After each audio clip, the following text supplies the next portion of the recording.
செலுத்துகிறேன். தேவா உந்தன் நாமத்தை தேவா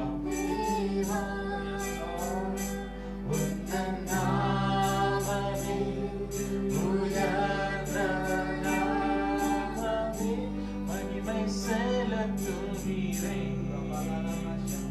தேவா உந்தன் நாமத்தை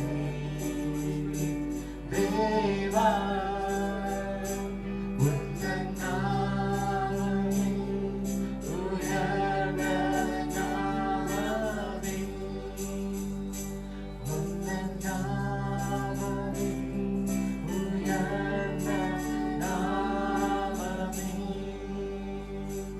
உந்தன் நாமமே உயர்ந்த நாமமே. இந்த நாள்ல பாவை ஆராதிக்கிறோம். நீரே அப்பா இந்த நாள்ல அப்பா மகிமை கொள்ளும்படியாக நாங்கள் ஜெபிக்கிறோம். அப்பா நீரே எங்க மத்தியில இறங்கி வாரும். இந்த நாள்ல அப்பா உடைய பரலோகத்தின் குடிமகனாய் அப்பா உடைய மகளாய் அப்பா நாங்கள் மாறும்படியாக அப்பா இந்த நாள்ல அப்பா எங்க ஒவ்வொருவரையும் அப்பா நீரே ஏற்படுத்தும்படியாக நாங்கள் ஜெபிக்கிறோம். உடைய கருத்துல ஒப்பு கொடுக்கிறோம் தேவனே. நீரை இறங்கி வாரும். எங்கள் மத்தியில இறங்கி வாரும். பரிசுத்த ஆவியானவரே நீரை இறங்கி வரும். உம்மை அழைக்கிறோம். அப்பா பிதாவே உம்மை அழைக்கிறோம். இயேசு கிறிஸ்து இந்த நாள்ல அழைக்கிறோம். நீரை இறங்கி வாரும். ஓ எஸ் லார்ட் இங்க இருக்கிற ஒவ்வொருவரையும் நிரப்பும்படியாக நாங்கள் ஜெபிக்கிறோம். அப்பா உடைய கருத்துல ஒப்பு கொடுக்கிறோம். ஓரிக பலந்தர பஷிகரண பலக பலந்தரபா ஓரிக பலந்தர பஷிகரண பலந்தரபா ஓரிக பலந்தர பஷிகரண பலக பலந்தரபா. Every moment I awake, Lord, have your way with me. Lord, I give you my heart. Yes, Lord, we give my heart to you, Lord. Not just a song, but it's a sacrifice, Lord. Every breath that I take, Lord, have your way in me. Lord, have your way in us, Lord. Have your way in me. Lord, I give you my heart. I give you my soul. Yes, Lord. I live for you alone. Every breath that I take, every moment I awake. Lord, have your way. இதயத்தை தருகிறேன். என் ஆத்துமாவோ நான் உமக்காக ஜீவிக்கிறேன். உமக்காக ஜீவிக்கிறேன். என் சுவாசமோ ஜீவிக்கிற காலமோ என்னை நீரை ஆட்கொள்ளும். என்னை நீரை ஆட்கொள்ளும். என்னை நீரை ஆட்கொள்ளும். இதயத்தை தருகிறேன். என் ஆத்துமாவோ நான் உமக்காக ஜீவிக்கிறேன். என் சுவாசமும் ஜீவிக்கிற காலமும் நான் உம்மை ஆட்கொள்ளும். என்னை நீரே ஆட்கொள்ளும். என்னை நீரே ஆட்கொள்ளும். Transpose. என்னை இதயத்தில் தருகிறேன். என்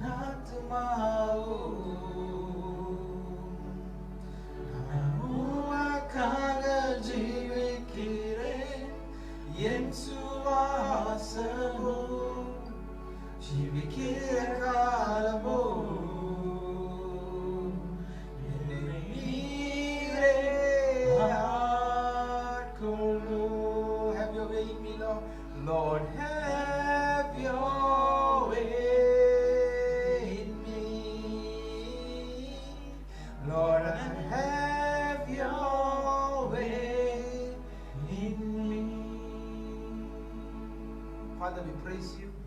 We give you glory and honor for this wonderful time of worship. We give you praise. Yes. We pray, Holy Spirit, that you will continue to speak to us Yes. for this day, that your word shall go and will deliver people into the Yes. kingdom mindset. I pray, Lord Father, Yes. that every bondage be broken, that every work of the demon, devil, and clean spirits Yes. will be broken. The people will be set free, and Yes. they will be liberated into Amen. the kingdom of heaven. Yes. It will be a great blessing to the ends of the earth. I praise you. I give you glory and honor. Yes. In Jesus' mighty awesome name, we ask and pray. Amen. Amen. God bless dear all Revival Generation saints and also people from Parousia Amos Assembly. So இந்த நாள்ல revival ஜெனரேஷன்லயும் அசெம்பிளிலையும் கூடியிருக்கிற ஒவ்வொருவருக்கும் நான் இந்த நாள்ல கர்த்தரை ஸ்தோத்திரிக்கிறேன். Today is great joy and pleasure for us to be once again to meet all of you. So இந்த நாள்ல உங்க ஒவ்வொருவரையும் காண்பதுல மிகவும் மகிழ்ச்சி. And I believe you will be richly blessed towards the end of the sermon. இந்த நாள்ல இந்த செய்தியின் கடைசியில கட்டாயம் ஆசீர்வதிக்கப்பட்டிருப்பீங்கன்னு சொல்லிட்டு நான் விசுவாசிக்கிறேன். Because we are talking about a very, very important subject called kingdom citizen. இந்த நாள்ல பரலோக ராஜ்யத்தின் குடிமகனை குறித்து இந்த நாள்ல பார்க்க இருக்கிறோம். All this while, this series is just started last week. போன வாரத்துல இந்த சீரிஸை நம்ம ஆரம்பித்தோம். And that for last week was the first part, introduction, part 1. போன வாரத்துல ஒரு முன்னுரையாய் part 1 வந்து நம்ம பார்த்தோம். பாகம் 1. I got to relabel the title of the message from Crucified Life into part 1 of Keys of Kingdom of Heaven.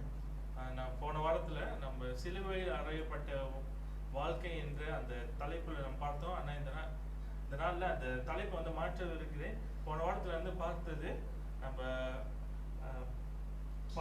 பரலோக ராஜ்யத்தின் திறவுகோல்களின் முதல் பாகத்தை வந்து நம்ம பார்த்தோம். Yes. முன்னுரை. So the crucified life, if God allows, we will speak about it once more another time as God allows us. சிலுவையில் அறியப்பட்ட அந்த வாழ்க்கையை குறித்து தேவன் அனுமதித்தால் நம்ம மற்ற நேரத்துல நம்ம பார்ப்போம். Because I feel it is pointless if I talk about the crucified life if I did not cover the basics. இதனால இந்த அடிப்படையான காரியங்களை நம்ம பார்க்காதபடிக்கு நம்ம சிலுவையில் அறியப்பட்ட வாழ்க்கையை வந்து பார்த்தோம்னா அதுல எந்த ஒரு அர்த்தமும் இல்லாமல் இருக்கும். Last week on the 18th, if I'm not mistaken, we have already finished on 2 points, which is the first point is forgiveness of sin. போன வாரம் 25ஆம் தேதி நம்ம வந்து பார்த்தோம் ரெண்டு முக்கியமான முதல் திறவுகோல்களை குறித்து நம்ம பார்த்தோம். First one is forgiveness of sin. Second one, முதலாவது பாவ மன்னிப்பு. And the second one is peacemakers. இரண்டாவது சமாதானத்தை உரியவர்கள். So I hope you already start doing it for the last whole week. போன ஒரு வாரமாய் இந்த காரியங்களை நீங்க செய்திருப்பீங்கன்னு சொல்லிட்டு நான் விசுவாசிக்கிறேன். Today we are going to look for another 2 more keys in the of the kingdom of heaven. இதனால இன்னும் பரலோக ராஜ்யத்தின் இரண்டு திறவுகோல்களை குறித்து நாம் பார்க்க This is இருக்கிறோம். key number 3 and key number 4. இது வந்து மூன்றாம் திறவுகோலும் நான்காவது திறவுகோல். Key number 3 called meekness. மூணாவது திறவுகோல் சாந்த குணத்தை குறித்து சொல்லப்பட்டிருக்கு. And key number 4 is called poor in the spirit.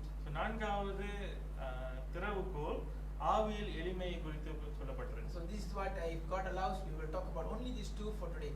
இந்த ரெண்டு காரியங்களை குறித்து தேவன் அனுமதித்தால் நம்ம இந்த நாள்ல பேசுவோம். Let's read scripture reading taken from the book of Matthew chapter 3 verse 2. இந்த நாளின் செய்தியானது மத்தேயு 3வது அதிகாரம் 2வது வசனத்திலிருந்து எடுக்கப்பட்டிருக்கு. And saying, repent ye, for the kingdom of heaven is at hand. மத்தேயு 3வது அதிகாரம் 2வது வசனம், மனம் திரும்புங்கள், பரலோக ராஜ்யம் சமீபித்திருக்கிறது என்று பிரசங்கம் பண்ணினார். And the second verse is taken from Matthew chapter 16 verse 19. இரண்டாவது வசனமானது மத்தேயு 16வது அதிகாரம் 19வது வசனத்திலிருந்து எடுக்கப்பட்டிருக்கு. And I will give you these the keys of the kingdom of heaven, and whatsoever thou shalt bind on earth shall be bound in heaven, and whatsoever thou shalt loose on earth shall be loosened in heaven. மத்தேயு 16வது அதிகாரம் 19வது வசனம், பரலோக ராஜ்யத்தின் திறவுகோல்களை நான் உனக்கு தருவேன். பூலோகத்திலே நீ கட்டுகிறது எதுவோ அது பரலோகத்தில் கட்டப்பட்டிருக்கும், பூலோகத்திலே நீ கட்டவிழ்ப்பது எதுவோ அது பரலோகத்திலும் கட்டவிழ்க்கப்பட்டிருக்கும் என்றார். So this is the word of God. I wish to give you a little bit of introduction so that you will not be lost. So இந்த நாள்ல ஒரு சிறு பாகம் முன்னுரை குறித்து நாம பேச இருக்கிறோம். நீங்க அந்த காரியத்தை தொடர்ந்து பின்பற்றும்படியாக. Okay, look at that verse. If you look at that verse, God says the first message that Jesus Christ bring to this earth is the kingdom of God is at hand. இந்த நாள்ல இயேசு கிறிஸ்துவினுடைய முதலாவது செய்தியை நாம் பார்த்தோம்னா பரலோக ராஜ்யம் சமீபமா இருக்கிறது என்று சொல்லி தான் அவர் ஆரம்பித்தார். And if you notice his entire message of gospel, he was not talking about anything else except the kingdom of heaven. அவர் வந்து பரலோக ராஜ்யத்தை குறித்து தான் வந்து பேசினா மற்ற காரியங்களை குறித்து பேசவில்லை. So he has been talking about kingdom of God is like a tree. Kingdom of God is like bread. Kingdom of God is like water. He was referring the kingdom of God to so many things. அவர் வந்து பரலோக ராஜ்யம் தண்ணீரை போல இருக்கு, பரலோக ராஜ்யம் ஒரு மரத்தை போல இருக்குன்னு சொல்லிட்டு எல்லா காரியமும் வந்து பரலோக ராஜ்யத்தை குறித்து தான் வந்து அவர் பேசிக்கொண்டார். He was focused in preaching or delivering the kingdom of heaven to the entire earth for his 33.5 years ministry. அவருடைய 33 ஆண்டுகள் அவருடைய ஊழியத்துல பரலோக ராஜ்யம் இந்த பூமியில வந்து எப்படியாய் வந்து புரிந்து கொள்ளணும்னு சொல்லிட்டு தான் வந்து அவரோட செய்தியில வந்து அவர் பேசினார். Even after his death and resurrection, he comes back and he speaks to his disciples. அவர் வந்து மரித்து உயிர்த்தெழுந்த பிறகும் கூட அவருடைய சீடர்களை வந்து பார்க்கும்போது அவர் சொன்ன காரியமானது He wants them to have the kingdom of heaven on earth. பரலோக ராஜ்யம் வந்து பூமியில கட்டப்பட வேண்டும் என்று தான் வந்து அவர் அவர்களிடத்துல போதித்தார். So this is the focus or the will of the Father in heaven for sending of Jesus Christ on earth. இதனால அப்பா பிதாவானவர் பூமிக்கு நம்முடைய குமாரன் இயேசு கிறிஸ்துவை அனுப்புனதின் முக்கியமான சித்தம் வந்து இதுதான்.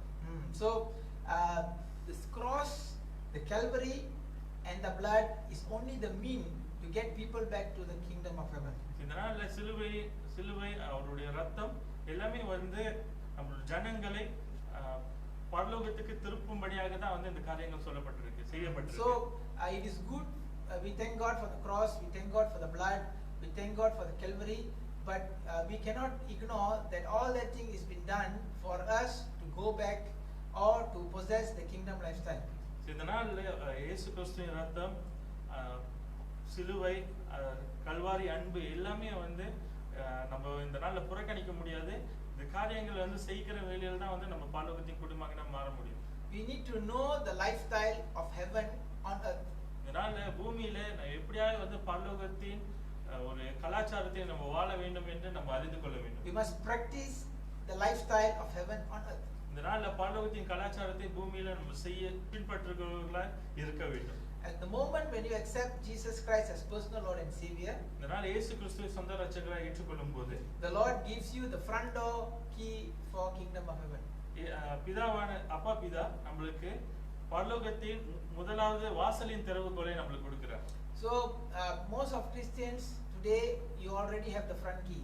இதனால अनेक கிறிஸ்தவர்கள் நம்ம இங்க இருக்கிறவர்கள் நமக்கு வாசலின் சாவி வந்து நமக்கு இருக்கு. Because the front key is Jesus Christ himself.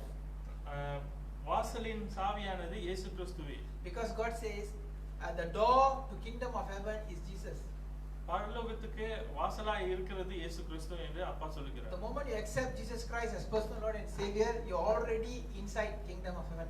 இயேசு கிறிஸ்துவை எப்ப சொந்த இரட்சகராக ஏற்றுக்கொள்ளும் போதே வந்து நம்ம பரலோகத்தின் வாசல்ல நம்ம நுழைந்து விட்டோம். So it's a good news to all Christians, are you already in heaven? எல்லா கிறிஸ்தவர்களுக்கும் சொல்லுகிற ஒரு நல்ல செய்தியானது நம்ம பரலோகத்துக்கு போய்ட்டோம், நுழைந்து விட்டோம். The point now is you are still in the lobby and you have not go into any of the rooms in heaven. இதனால என்ன ஒரு சத்தியமானது, நம்ம வாசலுக்குள்ள நுழைந்துட்டோம், ஆனா நம்ம இன்னும் அறைக்குள்ள நுழையவில்லை. In heaven there are many rooms. பரலோகத்துல अनेक அறைகள் உண்டு. And in heaven there are many houses, வாசஸ்தலங்கள். பரலோகத்துல अनेक வாசஸ்தலங்கள் உண்டு. So God is referring all this. God is saying there are so many things, blessings are in heaven. பரலோகத்துல अनेक ஆசீர்வாதங்கள் உண்டு என்று பிதாவானவர் சொல்லுகிறார். Room full of provision. ஒவ்வொரு அறைகளிலும் வந்து अनेक ஆசீர்வாதங்கள் உண்டு. Room full of healing. ஒவ்வொரு அறைகளிலும் வந்து சுகம் உண்டு. Room full of miracle. அறைகளில அற்புதங்கள் உண்டு. but you need to unlock the door of the room in order to take the material and use it. ஆனா இந்த நாள்ல அந்த அறைக்குள்ளார இருக்கிற காரியத்தை நம்ம பெற்றுக்கொள்ள வேண்டும்னா எடுக்க வேண்டும்னா அந்த அறைக்கு திறக்க வேண்டிய சாவி நமக்கு இருக்க வேண்டும். You cannot do an experiment. இந்த நாள்ல ஒரு பயிற்சியை நம்ம செய்ய முடியாது. So many Christians are doing experiment. இந்த நாள்ல அநேகர் வந்து பயிற்சிகளை செய்து கொண்டிருக்காங்க. So let's say this brother is giving me a key or a set of key, and he said, brother, have the key, so I'm going back, I'm coming back after 15 years. இந்த நாள்ல ஒரு உதாரணத்துக்கு நம்ம பார்த்தோம்னா இங்க வந்து ஒரு சாவி கொத்து இருக்கு. அந்த ஒரு சகோதரர் வந்து அவங்களுக்கு அந்த சாவி கொத்தை கொடுத்துட்டு அவன் வந்து 15 வருஷத்துக்கு அப்புறம் நான் வரேன் அப்புறம் வந்து நான் எடுத்துக்கொள்றேன்னு சொல்லும்போது what exactly he is saying? You use the key, use the car, use the house, use the riches, use the bank account, use everything. I give it to you. It's in your expense. அவர் வந்து அப்படியே செய்யும்போது அவர் வந்து என்ன அர்த்தத்துல வந்து நமக்கு சொல்றாருன்னா எனக்கு இருக்கிற என்னோட கார்டை வந்து நீங்க பயன்படுத்திக் கொள்ளுங்க, வீட்டை பயன்படுத்திக் கொள்ளுங்க, என்னோட பேங்க் அக்கவுண்ட் நீங்க பயன்படுத்திக் கொள்ளுங்க, எல்லா காரியத்தையும் பயன்படுத்திக் கொள்ளுங்கன்னு சொல்லிட்டு தான் அந்த உரிமையை நம்மளுக்கு கொடுக்கிறார். So when he gives that kind of permission, we need to know which key will open which door. அப்படிப்பட்ட ஒரு அனுமதியை வந்து நம்மளுக்கு கொடுக்கும்போது எந்த சாவி எந்த கதவை திறக்கும்னு சொல்லிட்டு நம்ம அறிந்திருக்க வேண்டும். If you don't know, then you end up experimenting, putting different keys in different doors. அது வந்து நம்ம அறியாமல் இருந்தோம்னா நம்ம அந்த நேரத்துல தான் வந்து நம்ம பயிற்சி செய்து கொண்டிருப்போம். எந்த சாவி வந்து எந்த கதவை திறக்குதுன்னு சொல்லிட்டு நம்ம யூகித்துக் கொண்டிருப்போம். The sad news is so many Christians are trying their keys for the entire whole life and never even open one door. இதனால ஒரு துர்ச்செய்தி வந்து என்னன்னா அநேக கிறிஸ்தவர்கள் இப்படிப்பட்ட ஒரு பயிற்சியை தான் வந்து செய்து கொண்டிருக்கோம். எந்த சாவி எந்த கதவை திறக்கும்னு சொல்லிட்டு வாழ்நாள் முழுவதும் வந்து பயிற்சி செய்து கொண்டிருக்கோம். They keep trying.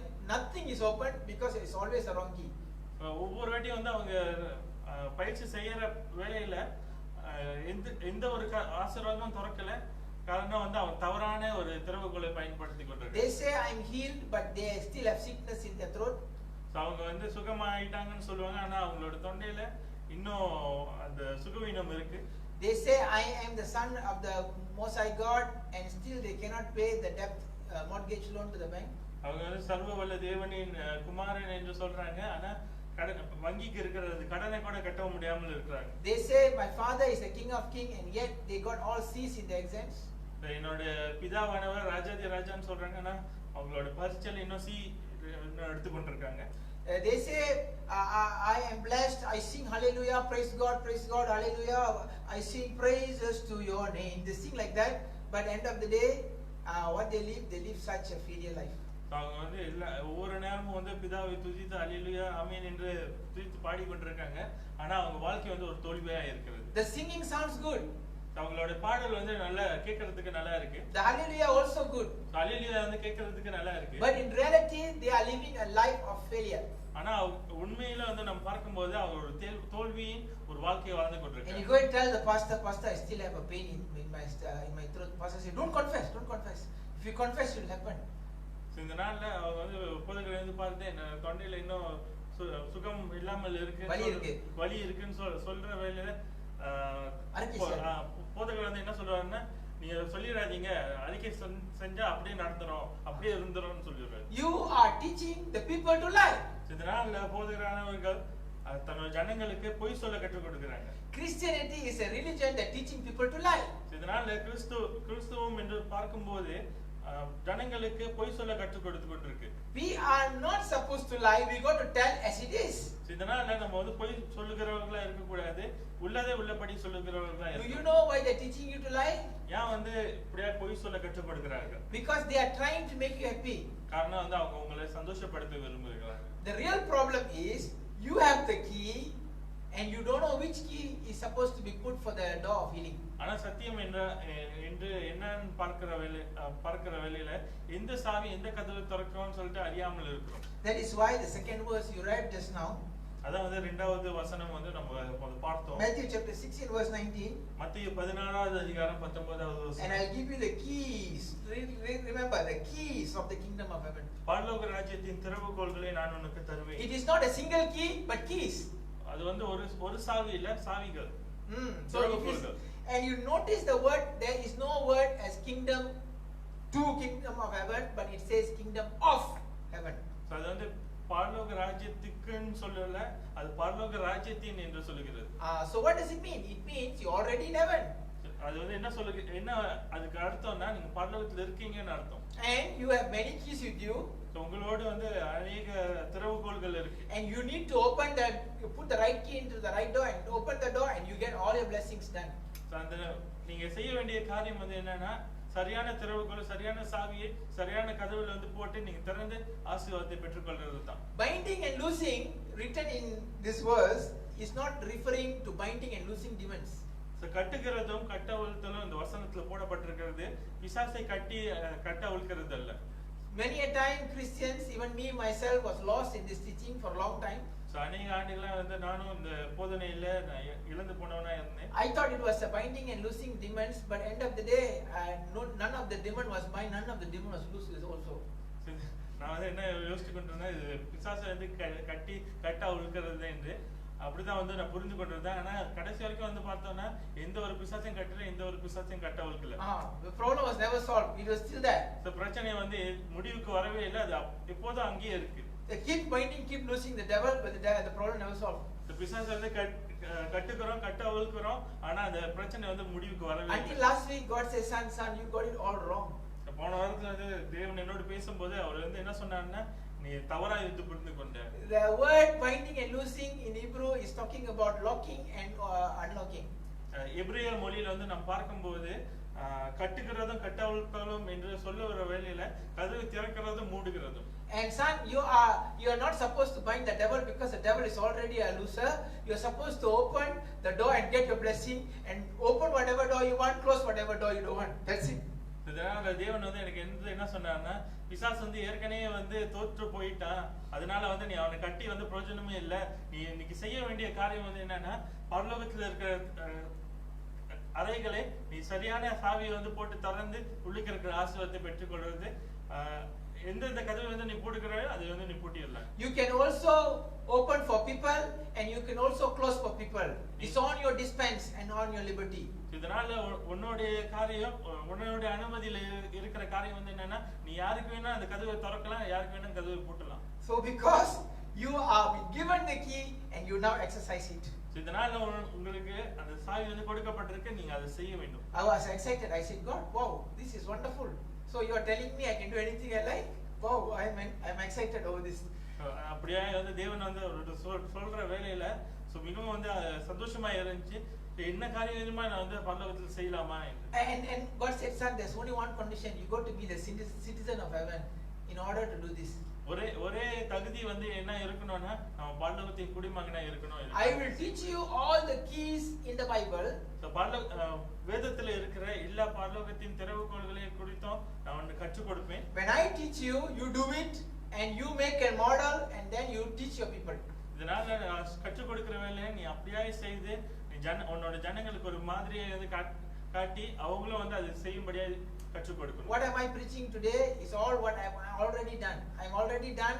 I know it is working and that is why I'm preaching to you today. இதனால நான் கற்றுக் கொடுக்கிற ஒவ்வொரு காரியங்களும் தேவன் எனக்கு கற்றுக் கொடுத்தது நான் வந்து அப்படியே செய்தபடினா அந்த அனுபவத்தோடு வந்து நான் கற்றுக் கொடுக்கிறேன். And I keep doing it because I don't want to lose what I got. இதனால நான் மறுபடியும் வந்து நான் தொடர்ந்து செய்து கொண்டே இருக்கிறேன். காரணம் நான் வந்து கற்றுக்கொண்டதை நான் இழந்து போக கூடாது. So today I'm going to tell you. இதனால நான் வந்து உங்களுக்கு சொல்லுகிறேன். We have already learned about 2 keys last week. போன வாரத்துல 2 திறவுகோல்களை குறித்து நாம் பார்த்தோம். Number 1 is forgiveness of sin. முதலாவது பாவ மன்னிப்பு. That is from Matthew chapter 5 verse 23 to 25. மத்தேயு 22 ல 25. 5வது அதிகாரம் 22 ல 25. And also Matthew chapter 6 verse 12. மத்தேயு 6வது அதிகாரம் 12வது வசனம். I'm not going to repeat it. If you want to hear, you can hear last week message. The last week message will give you clear understanding on it. இந்த காரியத்தை குறித்து நான் தொடர்ந்து நான் பேசல.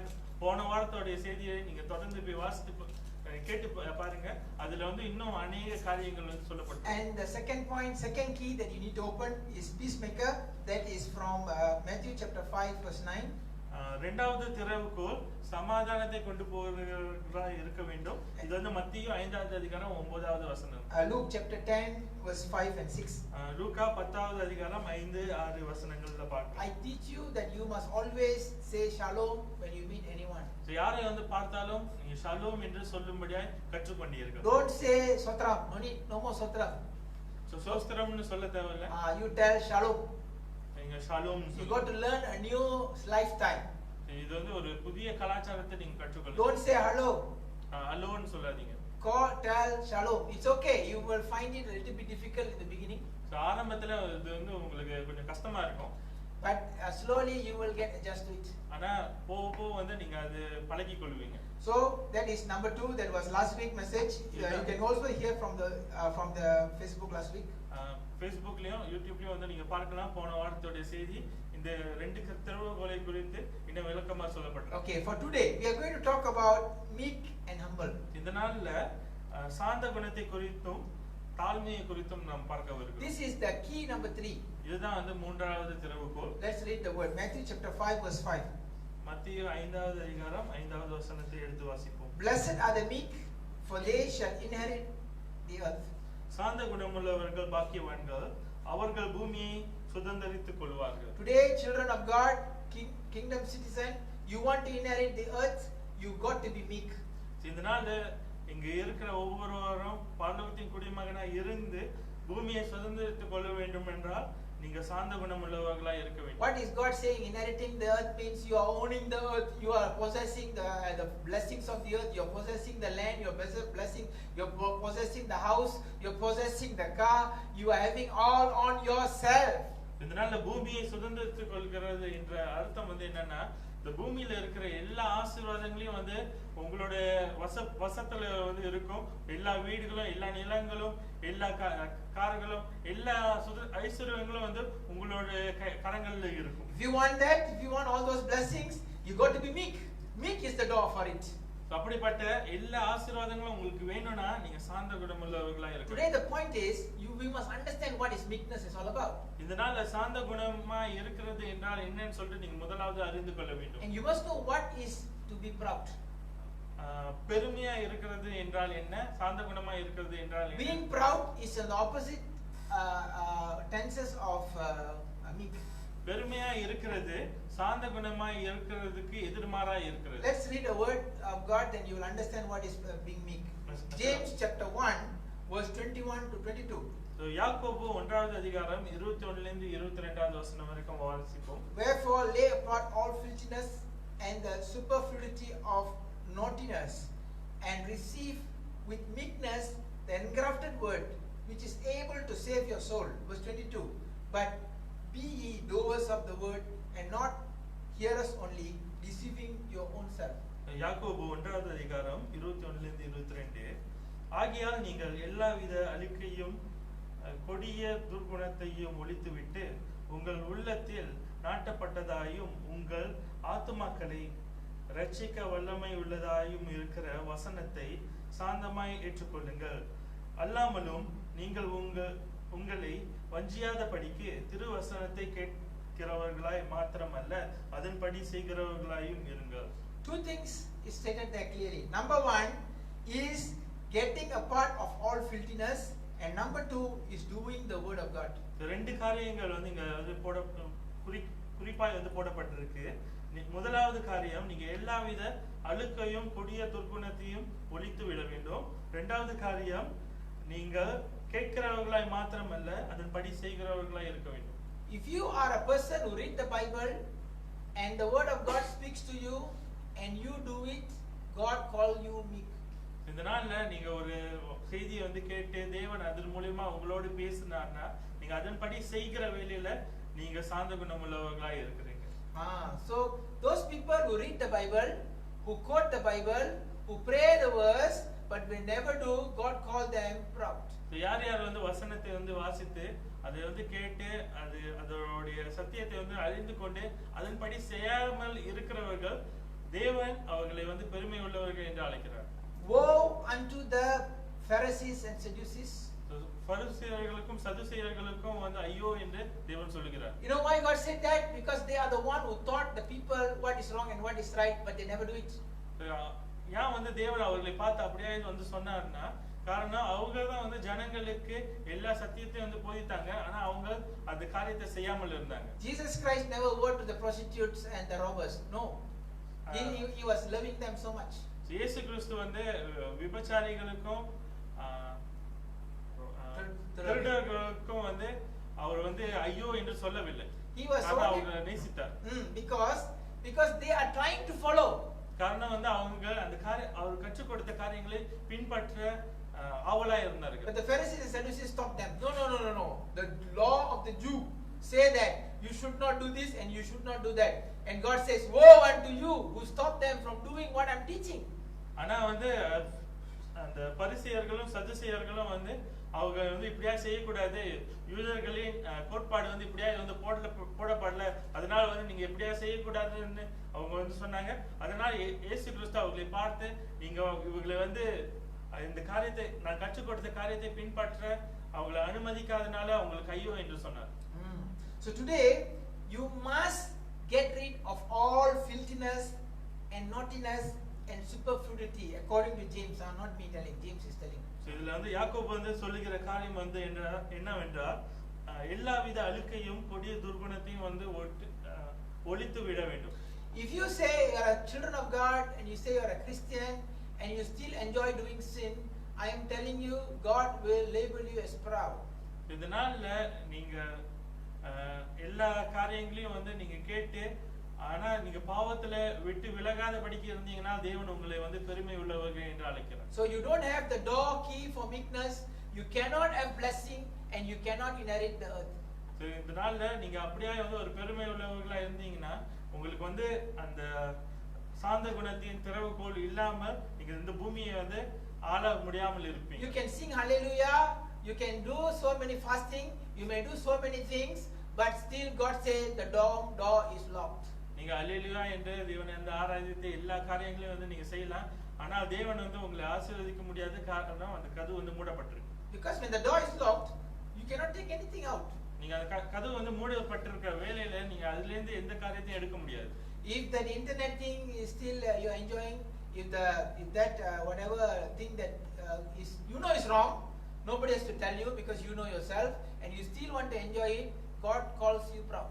So இன்டர்நெட்ல வந்து பார்க்குற காரியங்கள் எந்த காரியமா இருக்கலாம், உங்களுக்கு அந்த காரியம் வந்து தெரியும், ஆனா நீங்க தொடர்ந்து அந்த காரியத்தை வந்து நீங்க செய்து கொண்டே இருந்தீங்கன்னா அதுல இருந்து விட்டு விலகாதபடிக்கு தேவன் உங்களை பெருமை உள்ளவர்கள் என்று அழைக்கிறார். The moment God calls you proud, you lost your key.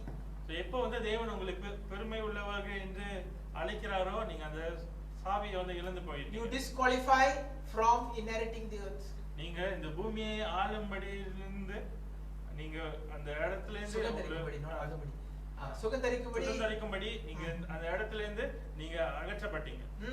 This is how Adam lost it. இப்படிதான் வந்து ஆதாம் வந்து அவனுடைய அந்த சுதந்திரத்தை இழந்து போனான். Because God said Adam don't do this. That was his requirement. But then what Adam did was he was doing the other way. So what happened was the issue there was proud. Adam was disobeyed God due to his proudness. So தேவன் ஒரு காரியத்தை செய்வானான்னு சொன்னார், ஆனா அவர் வந்து அதுக்கு எதிர்மாறாய் அந்த காரியத்தை செய்யற வேளையில தேவன் அவரை வந்து பெருமை உள்ளவன் என்று கருதினார். Look at Lucifer.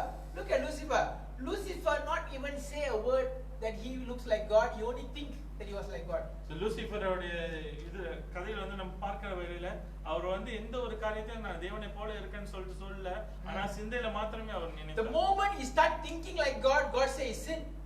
எப்ப வந்து தேவனை போல வந்து அவர் யோசிக்க ஆரம்பித்தாரோ, சோ தேவன் வந்து அது தேவன் மாதிரி இருக்கேன்னு தேவன் மாதிரி இருக்கேன்னு சொல்லிட்டு அவர் நினைக்கிற வேளையிலே வந்து தேவன் வந்து அது பாவம் என்று சொன்னார். Today what are you thinking? இதனால என்ன காரியத்தை யோசிச்சு check your thought life. நம்மளோட சிந்தைகளை யோசித்து பாருங்க. The moment you start thinking and enjoying the wrong thing, God says you are proud and I cannot give you the keys of meekness. எப்ப வந்து அந்த பாவத்துல நம்ம காரியங்களை வந்து நம்ம தொடர்ந்து சந்தோஷமா செய்து கொண்டிருக்கிற வேளையில தேவன் நம்மளை வந்து பெருமை உள்ளவர்கள் என்று அழைக்கிறார். அதனால சாந்த குணத்தின் சாவி வந்து நமக்கு கிடைக்காது. It's not yet in action, it's in your thinking. It's in level of your mind. அது வந்து நம்ம செய்களை வந்து செய்யாமல் இருந்தாலும் நம்ம யோசிச்சாலே போதும், அது வந்து பாவத்துல நம்ம விழுந்துட்டோம். Are you getting me? உங்களுக்கு வந்து புரியுதா? It is no more action, not yet action. You just start thinking to yourself that if this thing if I do is nice, if that thing I do that is nice, you already lost the key. So நீங்க வந்து அந்த நேரத்துல நீங்க அந்த காரியத்தை செய்யாமல் இருந்தா கூட நீங்க அந்த காரியத்தை சிந்தையில யோசிச்ச வேளையிலே வந்து நீங்க அந்த காரியத்தை செய்துட்டீங்கன்னு அர்த்தம். அதனால அந்த சாவியை நீங்க இழந்து போனீங்க. That is why Satan always makes sure you impute wrong things in your brain as you're sleeping. அதனால தான் வந்து பிசாசானவன் நீங்க தூங்குற வேளையில உங்களோட சிந்தையில அநேக கெட்ட காரியங்களை வந்து அவன் போட்டுக்கொண்டே இருப்பான். He will keep bombarding you with all kind of thoughts through whatever you see, whatever you hear, whatever you do, in order for you to process that as something acceptable. இந்த நாள்ல நீங்க எந்த ஒரு காரியத்தை நீங்க யோசிச்சாலும், நீங்க எந்த ஒரு காரியத்தை வந்து நீங்க பார்த்தாலும், அந்த காரியம் வந்து உங்களோட சிந்தையில இருந்து அந்த காரியம் உங்களோட வாழ்க்கையில செயல்படும்படியாக வந்து அவன் ஆரம்பிப்பான். He is subconsciously programming you with all the evil things for you to think this thing is nice. எல்லா விதமான கெட்ட காரியங்களும் வந்து நல்ல காரியம் என்று உங்களோட சிந்தையில வந்து அவன் ப்ரோகிராம் பண்ணுவான். He will program and say if you can steal this money from there it will be good for you. You also think oh nice if I take 2 billion from there nice when you start thinking like that you lost. அதனால வந்து பிசாசான ஒரு உதாரணத்துக்கு என்ன வந்து சொல்லுவான்னா அந்த 2 கோடி ringgit வந்து நீ எடுத்தனா அது உனக்கு நல்லதுன்னு அந்த சிந்தை வந்து நம்மளோட சிந்தையில வந்து போடுற வேளையில நம்மளும் அந்த காரியம் வந்து நல்லது என்று நம்ம வந்து அது அங்கீகரித்து ஏற்றுக்கொள்ற வேளையில வந்து அந்த காரியத்தை வந்து நம்ம இழந்து போணும். So if you are a male, the devil will use a female and make you fantasize on the female. இதனால நம்ம ஆண்களா இருந்தோம்னா ஒரு பெண்ணை குறித்து நம்ம வந்து யோசிக்கும்படியாய் நம்ம அந்த சிந்தையை வந்து நம்மளோட சிந்தையில வைப்போம். If you are a female, he will use a man and to make you fantasize over the man. இதனால ஒரு பெண்ணா இருந்தீங்கன்னா ஒரு ஆணை குறித்து அவனை குறித்து ஒரு தவறான சிந்தை வந்து உங்களோட சிந்தையில வைப்பாங்க. Some people come and tell me pastor anyway it's only my thought only what is it no so such a big deal. No brother you lost it anyway. ஆனா அநேகர் வந்து என்ன சொல்லுவாங்கன்னா அது என் சிந்தையில மாத்திரம் தானே நான் செயல்பாட்டுல நான் செய்யலையேன்னு. ஆனா நீ அப்படி நீ நினைச்சீங்க நீங்க அந்த காரியத்தை இழந்து போனீங்க. If you want to know you ask Lucifer thought only. Lucifer never do anything. உங்களுக்கு வந்து தெரியணும்னா நீங்க லூசிஃபரை கேட்கலாம். அவன் வந்து சிந்தையில மாத்திரம் யோசிச்சா அவன் செய்ய கூட இல்ல. And God said you are disqualified. You cannot be in heaven because you are having a thought of naughtiness, you are having a thought of filthiness and you are not supposed to be in the kingdom of heaven.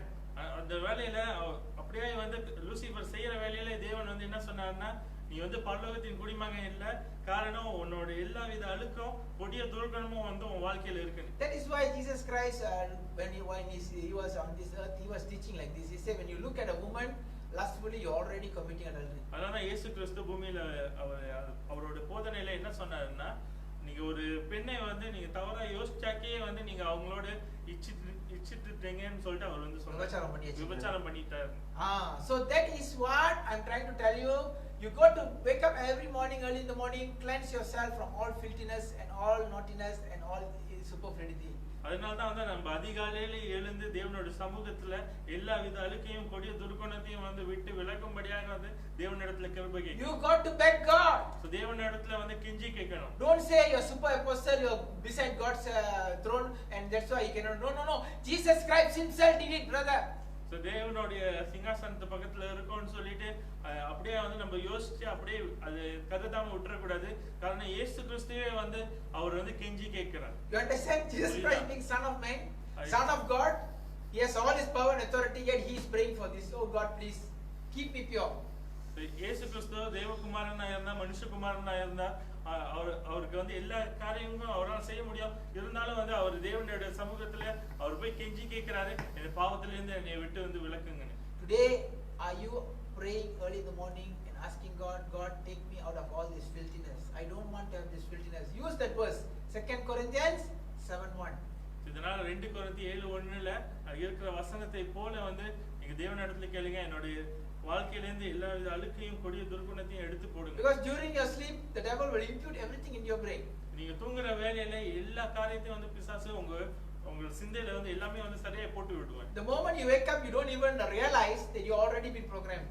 இதனால நீங்க எழுந்திருக்கிற வேளையில உங்களுக்கே வந்து அறியாமல் இருப்பீங்க உங்க வாழ்க்கை வந்து அவன் வந்து ஒரு ப்ரோகிராம் பண்ணிட்டாங்க. The moment you wake up you start doing things, you start enjoying certain things which you're not supposed to enjoy and you find you cannot enjoy certain things you're supposed to do.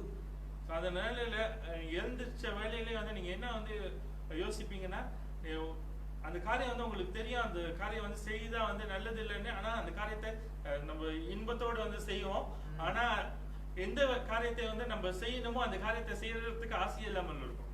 So you lost the passion to pray. You lost the passion to spend time with God. you lost the passion doing good things, but you enjoy something else. So நம்ம தேவனோடு வந்து ஜெபிக்கும்படியாகவும் தேவனோடு வசனத்தை வாசிக்கும்படியாக தேவனோட பிரசன்னத்துல காத்திருக்கும்படியாகவும் வந்து நம்ம அந்த சந்தோஷத்தை இழந்து போவோம். ஆனா நம்ம செய்ய கூடாத ஒரு பாவத்துல நம்ம இன்பத்தை காணுவோம். This is what Paul is telling, and he is doing what he don't want to do, and he does not do what he wants to do. He is telling himself. அதான் வந்து பவுல் வந்து தனக்காக வந்து ஒரு வசனத்துல வந்து என்ன சொன்னார்னா, நான் எந்த காரியத்தை செய்யக்கூடாதுன்னு நினைக்கிறேனோ அந்த காரியத்துல மறுபடியும் விழுந்து செய்கிறேன், ஆனா எந்த காரியத்தை நான் செய்யணுமோ அதை செய்யாமல் இருக்கிறேன். Okay, today I want to tell you, the religious people usually will impose on others what to do and they will not do themselves. இந்த நாள்ல ஒரு மதத்திற்குரிய ஜனங்கள் வந்து என்ன காரியத்தை செய்யணும்னு சொல்லிட்டு மத்தவங்க மேல வந்து அந்த காரியத்தை போட பார்ப்பாங்க. They will say you must do this, you must do this, you must do this, but you look at their life, they themselves won't do. அவங்க வந்து என்ன சொல்லுவாங்க, நீ இப்படி செய்யணும் அப்படி செய்யணும் இப்படி செய்யணும்னு வந்து சொல்லுவாங்க, ஆனா அவங்களே அந்த காரியத்தை செய்யாமல் இருப்பாங்க. The moment the person is like that, you are very sure he is religious. அவங்க வந்து அப்படியே இருக்கிற வேலையை நீங்க என்ன புரிந்துக்கொள்ளணும்னா அவங்க ஒரு மதத்துக்குரியவர்கள். Religious people always will quote the verse to win the case. அது மதத்துக்குரிய ஜனங்கள் வந்து எப்படியா இருப்பாங்கன்னா, ஒரு வசனத்தை வந்து அவங்க எடுத்து அந்த வசனத்தை கொண்டு ஒரு காரியத்தை வந்து ஜெயிக்கும்படியாக வந்து அவங்க செய்வாங்க. They bombard people with verse. அவங்க வந்து ஜனங்களை வந்து வசனத்தை கொண்டு தாக்குவாங்க. They say Jesus said it, so is written. They will bombard people. இயேசு வந்து இப்படியா சொன்னா, இயேசு இப்படியா சொன்னா, இந்த வசனத்துல வந்து இப்படியா போடப்பட்டிருக்குன்னு சொல்லிட்டு ஜனங்களை தாக்குவார்கள். Meek people are people who leave testimony. ஆனா சாந்த குணமுள்ளவர்கள் அவங்களுடைய வாழ்க்கையில ஒரு சாட்சியான ஒரு வாழ்க்கை வாழ்வார்கள். They speak with testimony. அவங்க வந்து பேசுகிறது ஒரு சாட்சியோட இருக்கும். Their life is a testimony. அவங்க வாழ்க்கை வந்து ஒரு சாட்சியா இருக்கும். They themselves is a testimony for kingdom of God. அவங்களே வந்து பரலோக ராஜ்யத்துக்கு ஒரு சாட்சியா இருப்பாங்க. Today I want to tell you, please get out of religious activities and go into the meekness of the kingdom of heaven. இதனால ஒரு கலாச்சாரத்திலயும் ஒரு மதத்திலயும் வந்து வாழாதபடிக்கு பரலோக ராஜ்யத்தின் ஒரு சாந்த குணத்துக்குள்ள வந்து நீங்க கடந்து போகணும். Let me read one more verse on the subject of meekness. Okay, James chapter 1 verse 26 and 27. யாக்கோபு 1வது அதிகாரம் 26 27ல சாந்த குணத்தை குறித்து சில காரியங்களை பார்ப்போம். If any man among you seems to be religious and brittle not his tongue, but deceive his own heart, this man religion is vain. Verse 27. Pure religion and undefiled before God and his Father is this, to visit the fatherless and the widows in their affliction and to keep himself unspotted from the world. யாக்கோபு 1வது அதிகாரம் 26 27. உங்களில் ஒருவன் தன் நாவை அடக்காமல் தன் இருதயத்தை வஞ்சித்து தன்னை தேவ பக்தி உள்ளவன் என்று எண்ணினால் அவனுடைய தேவ பக்தி வீணாய் இருக்கும். திக்கற்ற பிள்ளைகளும் விதவைகளும் படுகிற உபத்திரவத்திலே அவர்களை விசாரிக்கிறதும் உலகத்தால் கரைப்படாதபடிக்கு தன்னை காத்துக் கொள்கிறதுமே பிதாவாகிய தேவனுக்கு முன்பாக மாசில்லாத சுத்தமான பக்தியாய் இருக்கிறது. God wants you to be unspotted from the world. That means God don't want the world to be in you. இதனால உலகத்தின் மாசில்லாத சுத்தமான பக்தியோடு இருக்க வேண்டும் என்று தேவன் வந்து வாழ்க்கையில வாஞ்சிக்கிறார். God wants you to visit the fatherless, widow and the afflicted and help them. இதனால திக்கற்ற பிள்ளைகளுக்கும் விதவைகளுக்கும் வந்து நம்ம தேடி போய் உதவி செய்யணும் தேவன் வாஞ்சியா இருக்கு. This is what God calls as meekness. இந்த இப்படிப்பட்ட காரியங்களை செய்கிற வேளையில தான் வந்து நம்ம சாந்த குணமுள்ளவர்களா இருக்கணும்னு சொல்லிட்டு தேவன் சொல்லுகிறார். In a nutshell, to explain what is meekness, இதனால இந்த சாந்த குணம் என்றால் என்னன்னு சொல்லிட்டு நம்ம பார்க்கணும்னா, these people will meet the needs of the others. அவங்க வந்து மற்றவர்களுடைய தேவைகளை சந்திப்பார்கள். And they will avoid all filthiness and start doing what is written in the Bible. அவங்க வந்து எல்லா விதமான அழுக்கையும் விட்டு விலகி வேதத்துல என்ன காரியம் வந்து போடப்பட்டிருக்கோ அந்த காரியத்தை அப்படியே செய்வார்கள். I repeat again, meekness simply means the person who will meet the need of the people. இந்த நாள்ல சாந்த குணமுள்ளவர்களுடைய ஒரு குணாதிசயம் வந்து என்னன்னா, அவர்கள் ஜனங்களுடைய தேவைகளை சந்திப்பார்கள். They will avoid all filthiness அவங்க வாழ்க்கையில இருக்கிற எல்லா அழுக்கையும் வந்து விட்டு விலகுவார்கள். and start doing what is written in the Bible. வேதத்துல என்ன காரியம் வந்து போடப்பட்டிருக்கோ அது அப்படியே செய்வார்கள். That is key number 3. அதுதான் வந்து மூன்றாவது திறவுகோல். So I encourage all of you, dear children. உங்களுக்கு உற்சாகப்படுத்துகிறேன் பிள்ளைகளே. Early in the morning you wake up, you start clearing yourself from all filthiness. இதனால அதிகாலையில எழுந்து எல்லா விதமான அழுக்கிலிருந்து நம்மளை வந்து சுத்திகரிப்போம். When you read the Bible, ask God for a rhema word. இதனால வேதத்தை வாசிக்கிற வேளையில தேவனிடத்திலிருந்து ரேமா வார்த்தையை பெற்றுக்கொள்வோம். When God gives you an instruction, you still go ahead and do it. இந்த தேவன் ஒரு கட்டளை வந்து கொடுக்கிற வேளையில அதை அப்படியே செய்கிறதுக்கு ஒப்புக்கொடுப்போம். When God brings people into your life who are in need and God says, son, give. That's it. So தேவன் வந்து தேவையுள்ள ஜனங்களை நம்ம இடத்துல அனுப்புவார். அந்த நேரத்துல தேவன் வந்து சொல்லுகிற வேளையில நம்ம அவங்களுக்கு உதவி செய்வோம். If they need your time, give them your time. அவங்களுக்கு வந்து உங்களோட நேரம் வேணும்னா நேரத்தை கொடுப்போம். If you need their talent, give them your talent. உங்களுடைய தாளந்து வந்து அவங்களுக்கு தேவைன்னா உங்க தாளந்தை கொடுப்போம். If they need your money, you give them your money. உங்களுடைய பணம் வந்து அவங்களுக்கு தேவைன்னா பணத்தை கொடுப்போம். Provided God must tell you. ஆனா வந்து தேவன் வந்து உங்களுக்கு சொன்னால் மாத்திரமே இந்த காரியத்தை செய்வீங்க. Don't simply say I like to do, I do. This is my friend, this is my uncle, this is my auntie, I want to do. No. God says, no son, I will assign you the work, you just do who I send you to do. இவங்க வந்து எனக்கு விருப்பமானவங்க, இவங்க என்னோட அப்பா, என்னோட அம்மா, என்னோட சொந்தக்காரவங்கன்னு சொல்லிட்டு அவங்களுக்கு மேல வந்து பிரியமா இருக்கிறதுனால நான் செய்வேன்னு சொல்லிட்டு செய்யக்கூடாது. ஆனா தேவன் வந்து சொல்லுகிற வேலை அப்படியே செய்கிறவர்களா இருக்க வேண்டும். Or don't say this one last time he got talk bad about me, I would want help me. This one is like this. No, I'm not going to do it. No. You have no preference in this manner. You got to obey whatever God says. எதிர்மாறா வந்து நான் பார்க்கிற வேலையில இவங்க வந்து எனக்கு முன்ன வந்து கெடுதல் செஞ்சாங்க, அதனால நான் உங்களுக்கு உதவி செய்யல. இவங்க வந்து எனக்கு பிடிக்காது, அதனால வந்து உதவி செய்யலன்னு சொல்லிட்டு நம்ம சொல்லாதபடிக்கு தேவன் நம்மள இடத்துல அனுப்புற வேலையில அந்த காரியத்தை நம்ம செய்கிறவர்களா இருக்க வேண்டும். Okay, let's move on to key number 4. நான்காவது திறவுகோல், poor in the spirit. ஆவியில் எளிமையாய் இருக்கிறவர்கள். Let's read the word from Matthew chapter 5 verse 3. மத்தேயு 5வது அதிகாரம் 3வது வசனத்துல எடுத்து வாசிப்போம். Blessed is the poor in the spirit, for theirs is the kingdom of heaven. ஆவியில் எளிமை உள்ளவர்கள் பாக்கியவான்கள், பரலோக ராஜ்யம் அவர்களுடையது.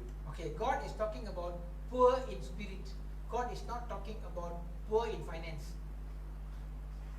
ஆவியில் எளிமையாய் இருக்கிறவர்களை குறித்து தான் வந்து தேவன் இந்த வசனத்துல வந்து சொல்லுகிறார். பணத்துல எளிமையாய் இருக்கிறவர்கள், பணம் இல்லாதவர்களை குறித்து அவர் சொல்லல. So many Christians are stuck. அநேக கிறிஸ்தவர்கள் இந்த காரியத்துல வந்து மாட்டிக்கொண்டிருக்காங்க. They think being poor is being religious.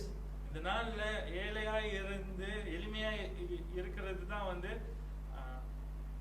அதுதான் வந்து ஒரு பக்தியாய் இருக்கிறதுன்னு சொல்லிட்டு அவங்க புரிந்து கொள்றாங்க. God said, no son, you must be poor in the spirit. ஆனா வந்து தேவன் வந்து இந்த வசனத்துல என்ன சொல்லுகிறார்னா ஆவியில எளிமையாய் இருக்க வேண்டும். Poor in the spirit means people who don't know anything. Tell God, I don't know anything. God, I want to learn. People are hungry for God word. ஆவியில எளிமையா இருக்கிறவர்கள் வந்து அவங்க எப்போதும் வந்து எப்படியா இருப்பாங்கன்னா என்ன சொல்லுவாங்கன்னா, ஆண்டவரே எனக்கு இந்த காரியம் வந்து தெரியாம இருக்கு, எனக்கு கற்றுக் கொடுங்க. தேவனுடைய வசனத்தை வந்து நாடி தேடி போகிற ஜனங்களா இருப்பாங்க. Early in the morning, maybe 2 o'clock, maybe 3 o'clock, whatever time they wake up early in the morning, they spend time with God. God, please don't let go of my hand. One of my leg is already in water. I only have one more leg in the sampan. If you let go, I will die. Please Lord, help me. They beg God like that. அவங்க வந்து அதிகாலையில 2-3 மணிக்கு எழுந்து தேவனோட சமூகத்துல வந்து கெஞ்சி கேட்பாங்க, ஆண்டவரே தயவு செய்து வந்து என்னை விட்டு விடாதீங்க, எனக்கு அது உதவி செய்யுங்க. காரணம் நான் அந்த காரியத்துல ஒரு காலம் நான் வச்சுட்டேன், இன்னும் ஒரு காலம் வந்து நான் வச்சேன்னா கீழே மூழ்கி வருவேன், எனக்கு தயவு செய்து உதவி செய்யுங்கன்னு கேட்பாங்க. People who are hungry and people who are poor in the spirit, they really hungry for God's presence. அவங்க ஆவியில எளிமையா இருக்கிற ஜனங்க எப்போதும் வந்து தேவ பிரசன்னத்துக்கு மிகவும் வாஞ்சியா இருப்பாங்க. They are not people who are bought to pray. அவங்க வந்து ஜெபிக்கிறதுக்கு ஒரு கரிசனை இல்லாம அந்த காரியம் வந்து ஒரு போரிங்கா இருக்குன்னு சொல்லிட்டு அவங்க செய்ய மாட்டாங்க. They will be hungry. They will feel, why God didn't tell me anything today? What's wrong? What's happening with me? God, are you angry with me? They will talk like that. அவங்க வந்து தேவனோட சமூகத்துல தேவன் ஏதாவது ஒரு காரியம் வந்து பேசாமல் இருந்தாங்கன்னா, ஆண்டவரே ஏன் வந்து எனக்கு இந்த காரியம் பேசாம இருக்கீங்க, எங்க மேல வந்து கோபமா இருக்கீங்களா, தயவு செய்து பேசுங்கன்னு சொல்லிட்டு அவங்க தேடி போவாங்க. They want an agenda of the day from heaven daily. அனுதினமும் பரலோகத்துல இருந்து அந்த நாளுக்குரிய வேலை என்னன்னு சொல்லிட்டு அவங்க அறிந்து கொள்ளும்படியா வாஞ்சியா இருப்பாங்க. Remember, Jesus Christ is Son of God and Son of Man. இயேசு கிறிஸ்து மனுஷகுமாரனா இருந்தார், தேவகுமாரனா இருந்தார். Yet he prayed throughout the night. இருந்தாலும் கூட அவர் இரவு முழுவதும் வந்து ஜெபித்தார். What was his prayer all about? அவரோட ஜெபம் வந்து என்னவா இருந்துச்சு? That was my question to God. God, tell me. I know he is Son of God, Son of Man. What is he praying? He said you praying all night. What is the subject he's praying of? நான் வந்து தேவனிடத்துல வந்து கேட்டேன். எனக்கு வந்து தெரியும் இயேசு கிறிஸ்து வந்து தேவகுமாரன், ஒரு மனுஷகுமாரன். ஆனா இரவு முழுவதும் அனுதினமும் அவர் என்ன காரியத்துக்காக ஜெபிக்கிறாரு? அப்படின்னு கேக்குறேன். So when I start asking, God says, son, he was not praying for himself. He was praying to me to know the agenda for the day. அந்த நேரத்துல தேவன் வந்து எனக்கு என்ன வெளிப்படுத்தினார்னா, இயேசு கிறிஸ்து என்னிடத்துல அவருடைய சொந்த காரியங்களுக்காக வந்து அவர் வரல. ஆனா அவர் வந்து என்ன காரியத்தை அனுதினமும் வந்து கேட்டார்னா, அந்த நாளைக்கு என்னென்ன காரியங்கள் எப்படியா செய்ய வேண்டும் என்று அவர் கேட்டார். Jesus Christ was asking wisdom from heaven and help from Holy Spirit. பரலோகத்திலிருந்து ஞானமும் பரிசுத்த ஆவியானவரிடத்திலிருந்து வழி நடத்துதலும் ஒத்தாசையும் வந்து அவர் கேட்டார். Jesus Christ himself was asking. இயேசு கிறிஸ்துவே வந்து அவர் கேட்டார். So how much more we are? நம்ம வந்து எப்படியா கேட்க வேண்டும்? Let's read the word from Galatians chapter 6 verse 8. கலாத்தியர் 6வது அதிகாரம் 8வது வசனத்தை. For he that soweth to the flesh to his flesh shall of the flesh reap corruption, but he that soweth to the spirit shall of the spirit reap everlasting. கலாத்தியர் 6வது அதிகாரம் 8வது வசனம். தன் மாம்சத்துக்கென்று விதைக்கிறவன் மாம்சத்தினால் அழிவை அறுப்பான், ஆவிக்கென்று விதைக்கிறவன் ஆவியினாலே நித்திய ஜீவனை அறுப்பான். So today what are you sowing at? Are you sowing to the flesh or are you sowing for the spirit? இந்த நாள்ல ஆவியில காரியங்களை நீங்க விதைக்கிறீங்களா இல்லனா மாம்சத்துல காரியங்களை விதைக்கிறீங்களா? Do you know if you look at the 10 commandments, இந்த நாள்ல 10 கட்டளைகளை நாம் பார்க்கும்போது command 1 to command 5, ஒன்றாவது கட்டளையிலிருந்து 5வது கட்டளை வரைக்கும் பார்த்தோம்னா it was a requirement God asked you to do. அதாவது தேவன் நம்மளுக்கு செய்ய சொன்ன காரியங்கள். From 6 to 10, 6ல இருந்து 10 வரைக்கும் நம்ம பார்க்கிறோம். God said don't do. அவர் வந்து என்ன சொன்னார்னா இதெல்லாம் செய்யக்கூடாதுன்னு சொன்னார். You know what he said? Don't kill. கொலை செய்யாதிருப்பாயாக. Don't do adultery. விபச்சாரம் செய்யாமல் இருக்கணும். Don't steal. திருடாமல் இருக்கணும். Don't talk backbite about people. ஜனங்களை குறித்து கெட்ட காரியங்களை பேசாமல் இருக்கணும். Don't be jealous about others and start talking about others about their blessings. மற்றவர்களுடைய ஆசீர்வாதங்களை குறித்து நம்ம பொறாமைப்படாமல் இருக்கணும். Do you know why God put that 5 at the bottom? ஏன் வந்து கீழ வந்து அந்த 5 காரியங்களை வைத்தார்? Because these are the 5 big spirits that control man into failure. காரணம் இந்த காரியங்களுக்கு பின்னால தான் வந்து 5 பெரிய ஆவிகள் மனுஷர்களை ஜனங்களை வந்து ஆளுகை செய்து கொண்டிருக்கு. You need to kill that spirit by the fire of the Abba Father.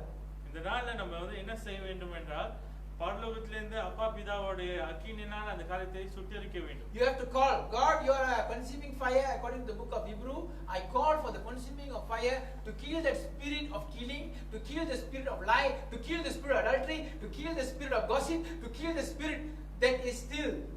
இந்த நாள்ல நம்ம வந்து என்ன கேட்க வேண்டும்னா எபிரேயர்ல நீ போடப்பட்டிருக்கிற வண்ணமாய் நீங்க வந்து இந்த காரியங்கள் எங்க பின்னால வந்து கிரியை செய்து கொண்டிருக்கிற இந்த ஒவ்வொரு ஆவிகளையும் சுட்டரிக்கும்படியா உங்களுடைய அக்கினியை அனுப்புங்கன்னு சொல்லிட்டு கேட்கிறேன். So when you ask like that, you are telling God, you need help. God really loves people who comes to him for help. இதனால நம்ம அப்படியே செய்கிற வேளையில தேவனிடத்துல உதவி கேட்கறதுக்குள்ள வந்து நம்ம இருப்போம். அவரிடத்துல உதவி ஒத்தாசை கேட்கிற ஜனங்கள் மேல அவர் மிகவும் பெருமையா. Because God calls them as poor in the spirit. காரணம் அவங்க வந்து ஆவியில எளிமையா இருக்கறாங்கன்னு சொல்லிட்டு தேவன் அழைக்கிறார். And when God sees you as poor in the spirit, God will begin to give you the 4th key. இதனால நம்ம ஆவியில எளிமையா இருக்கறீங்கன்னு சொல்லிட்டு தேவன் அந்த காரியத்தை நம்ம வாழ்க்கையில பார்க்கிற வேளையில 4வது திறவுகோல் ஆவியில எளிமையா இருக்கிறவங்களுக்கு அவர் கொடுக்கிறார். The evidence of you being poor in the spirit is this. இந்த நாள்ல நம்ம வந்து ஆவியில எளிமையா இருக்கறோம்னு சொல்லிட்டு அந்த ஆதாரம் வந்து என்ன என்று பார்த்தோம்னா so they will sow to the spirit and they want to know the kingdom agenda for themselves daily. அவங்க ஆவியில விதைக்கிறவர்களா இருப்பாங்க. அனுதினமும் பரலோக என்னென்ன காரியங்களை செய்ய வேண்டும் என்று அவங்களுக்கு வைத்திருக்கோ அந்த காரியத்தை அறியும்படியா வாஞ்சியா இருப்பாங்க. Today I want to you all of you to check yourself. இந்த நாள்ல என்ன உங்களை குறித்து நீங்க எப்படியா இருக்கீங்கன்னு சொல்லிட்டு உங்களை ஆராய்ந்து Are you பார்க்க வேண்டும். living a loose life? You live whatever way you like, and then you come at night and say, God, thank you for everything and sleep? Or are you waiting in God's presence early in the morning, waiting for God to tell you what to do? இந்த நாள்ல நம்ம ஆராய்ந்து பார்ப்போம். நம்மளுடைய மனம் போன போக்குல வந்து நம்ம வாழ்ந்து கொண்டிருக்கோமா, இல்லாட்டினா நம்ம அனுதினமும் நம்ம தேவனோட பிரசன்னத்துல காத்திருந்து அனுதினமும் தேவனிடத்துல இந்த காரியங்களை பெற்றுக்கொண்டு என்னென்ன காரியங்களை செய்ய வேண்டும் என்று நம்ம பெற்றுக்கொண்டு காரியங்களை செய்கிறோம். People who put God first, God put them first. யார் யார் வந்து தேவனை முதலாவதா வைக்கிறாங்களோ அவங்களே வந்து தேவன் முதலாக வைப்பார். God is one, we are all zeros. I already given you the example before. Come. So தேவன் வந்து ஒன்று, நம்ம எல்லாம் பூஜ்ஜியமா இருக்கிறோம். Come. I just want to do a demo to you. Let's say this is God. Let's say he is God. தேவன், I am a zero. பூஜ்ஜியம். He is a zero. பூஜ்ஜியம். She is also a zero. பூஜ்ஜியம். So now you read, what number is this? இது வந்து என்ன 1000. If you put another 4 people, what happened? இன்னொரு நாலு பேர் வந்து வைத்தாங்கன்னா எப்படி இருக்கும்? How many zeros at the back? 7. 7 zeros. So automatically it become a million.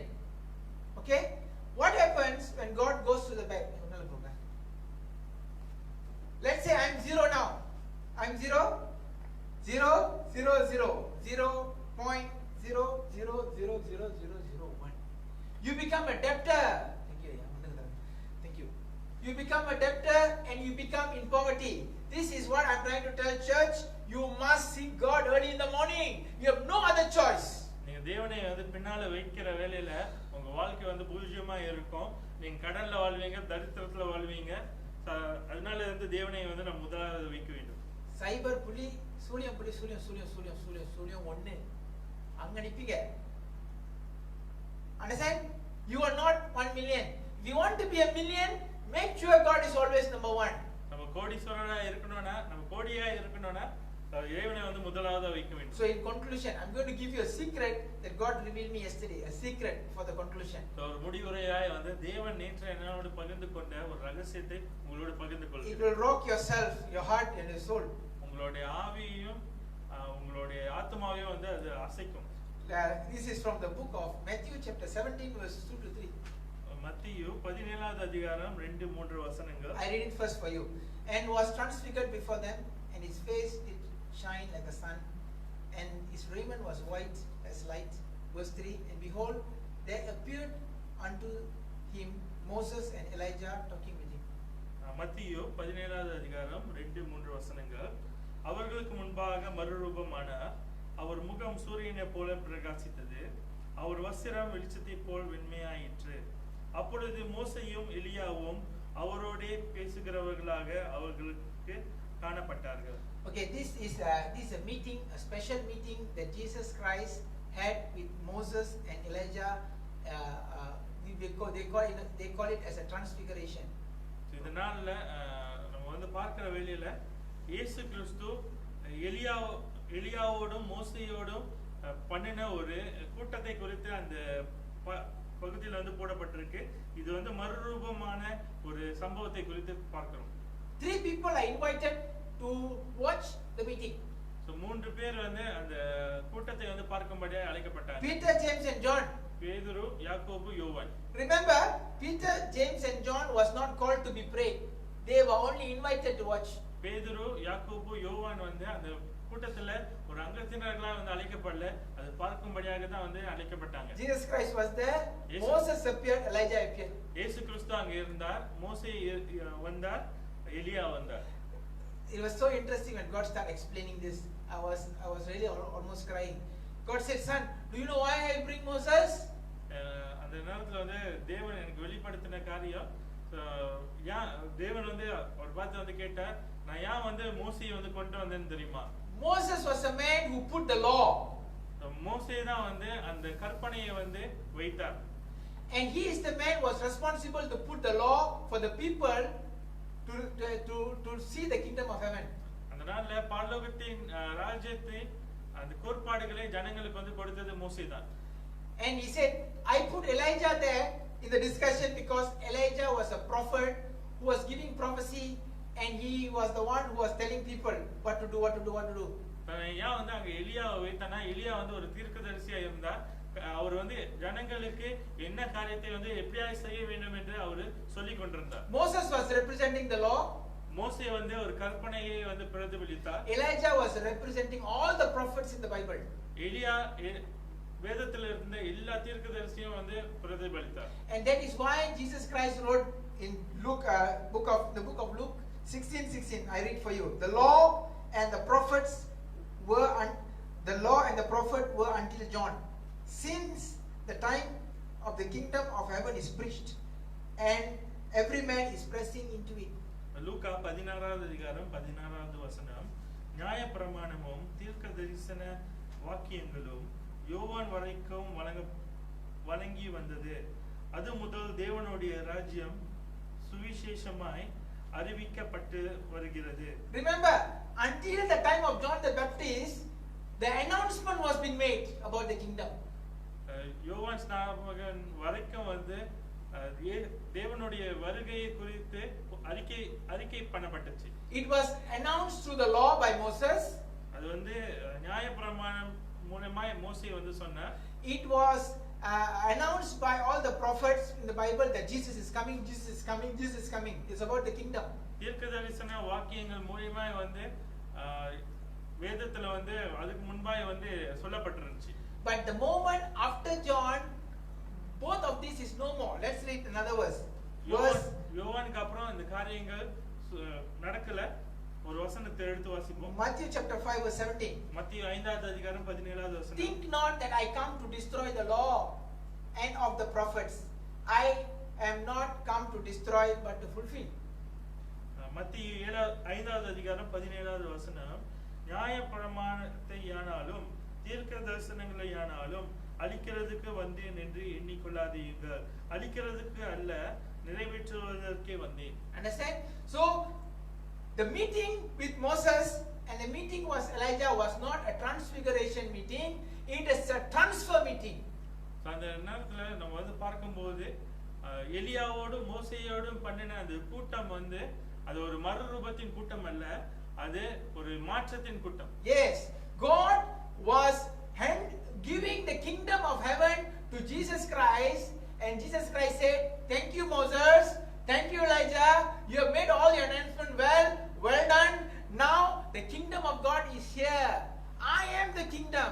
I am receiving the transfer from both of them." That was a discussion. அந்த நேரத்துல வந்து என்ன காரியங்கள் வந்து அந்த நேரத்துல நடந்துச்சுன்னா, பரலோகத்திலிருந்து பரலோகத்தின் ராஜ்யத்தை வந்து இயேசு கிறிஸ்து வந்து கொடுத்து, இயேசு கிறிஸ்து எலியாவிடத்திலும் மோசேயிடத்துல வந்து என்ன சொன்னார்னா, மோசே நீ நியாயப்பிரமாணத்தின் காரியத்திலும் தீர்க்க தரிசனத்தின் காரியத்தையும் வந்து நல்ல வந்து அறிவிப்பு வந்து நீங்க செய்தீங்க. இந்த நாள்ல இந்த பரலோகத்தின் ராஜ்யம் மேல வந்து வந்திருக்குன்னு சொல்லிட்டு இயேசு கிறிஸ்து சொன்னார். That is why Jesus preached like this. Matthew 3:2 says, "Repent, for the kingdom of God is at hand."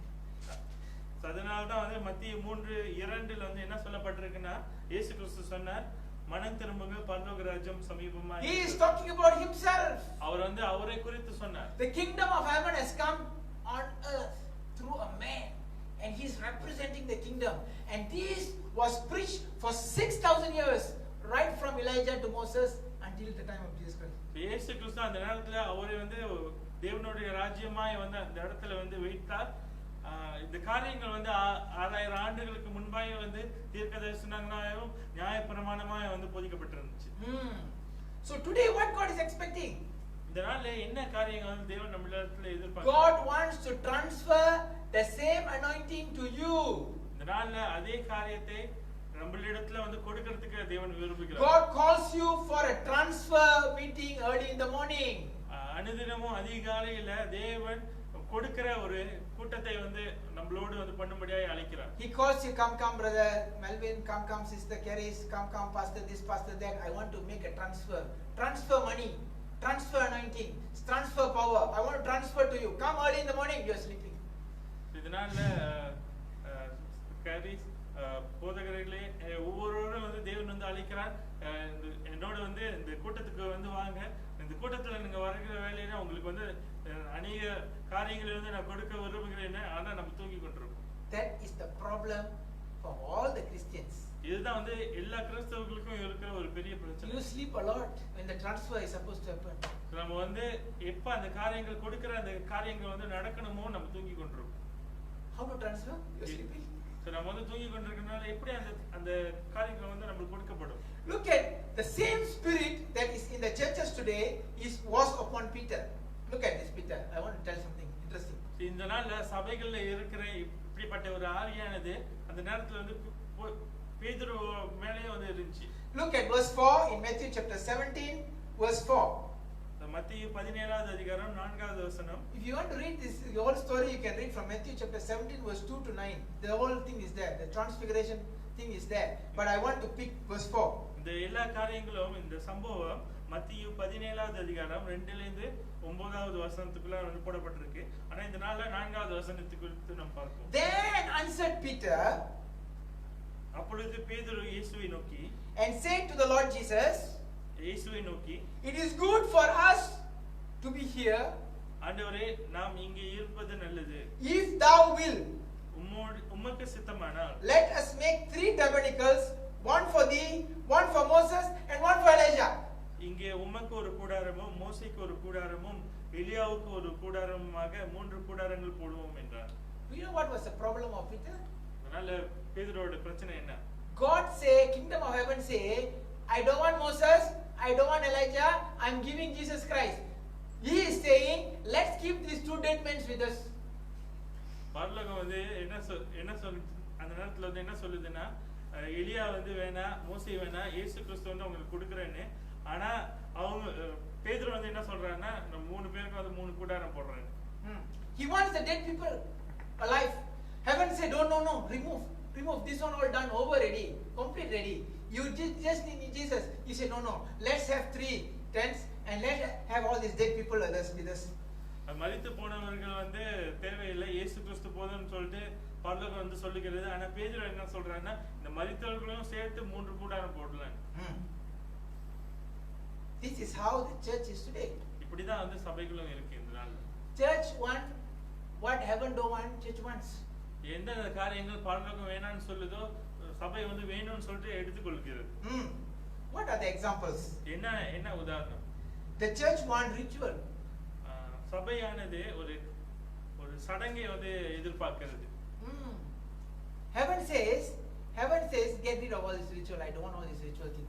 பரலோகம் வந்து என்ன சொல்லுதுன்னா, இப்படிப்பட்ட சடங்குகளை சபையில இருந்து எடுத்து போடுங்கன்னு. I don't want a religion, I want a lifestyle. பரலோகம் வந்து என்ன சொல்லுதுன்னா, எனக்கு வந்து ஒரு மதம் வேணாம், எனக்கு வந்து ஒரு வாழ்க்கை வழிமுறை வேணும்னு. These people say, I don't want a lifestyle, I want the religion, Christian religion. ஆனா வந்து சபையில வந்து என்ன சொல்றோம்னா, எனக்கு இப்படிப்பட்ட ஒரு வாழ்க்கை வழிமுறை வேணாம், ஆனா எனக்கு ஒரு சடங்கு வேணும்னு சொல்லுகிறது. Today God is telling and making an announcement to you, do not be stuck with church and religion and any denomination. Do not be stuck.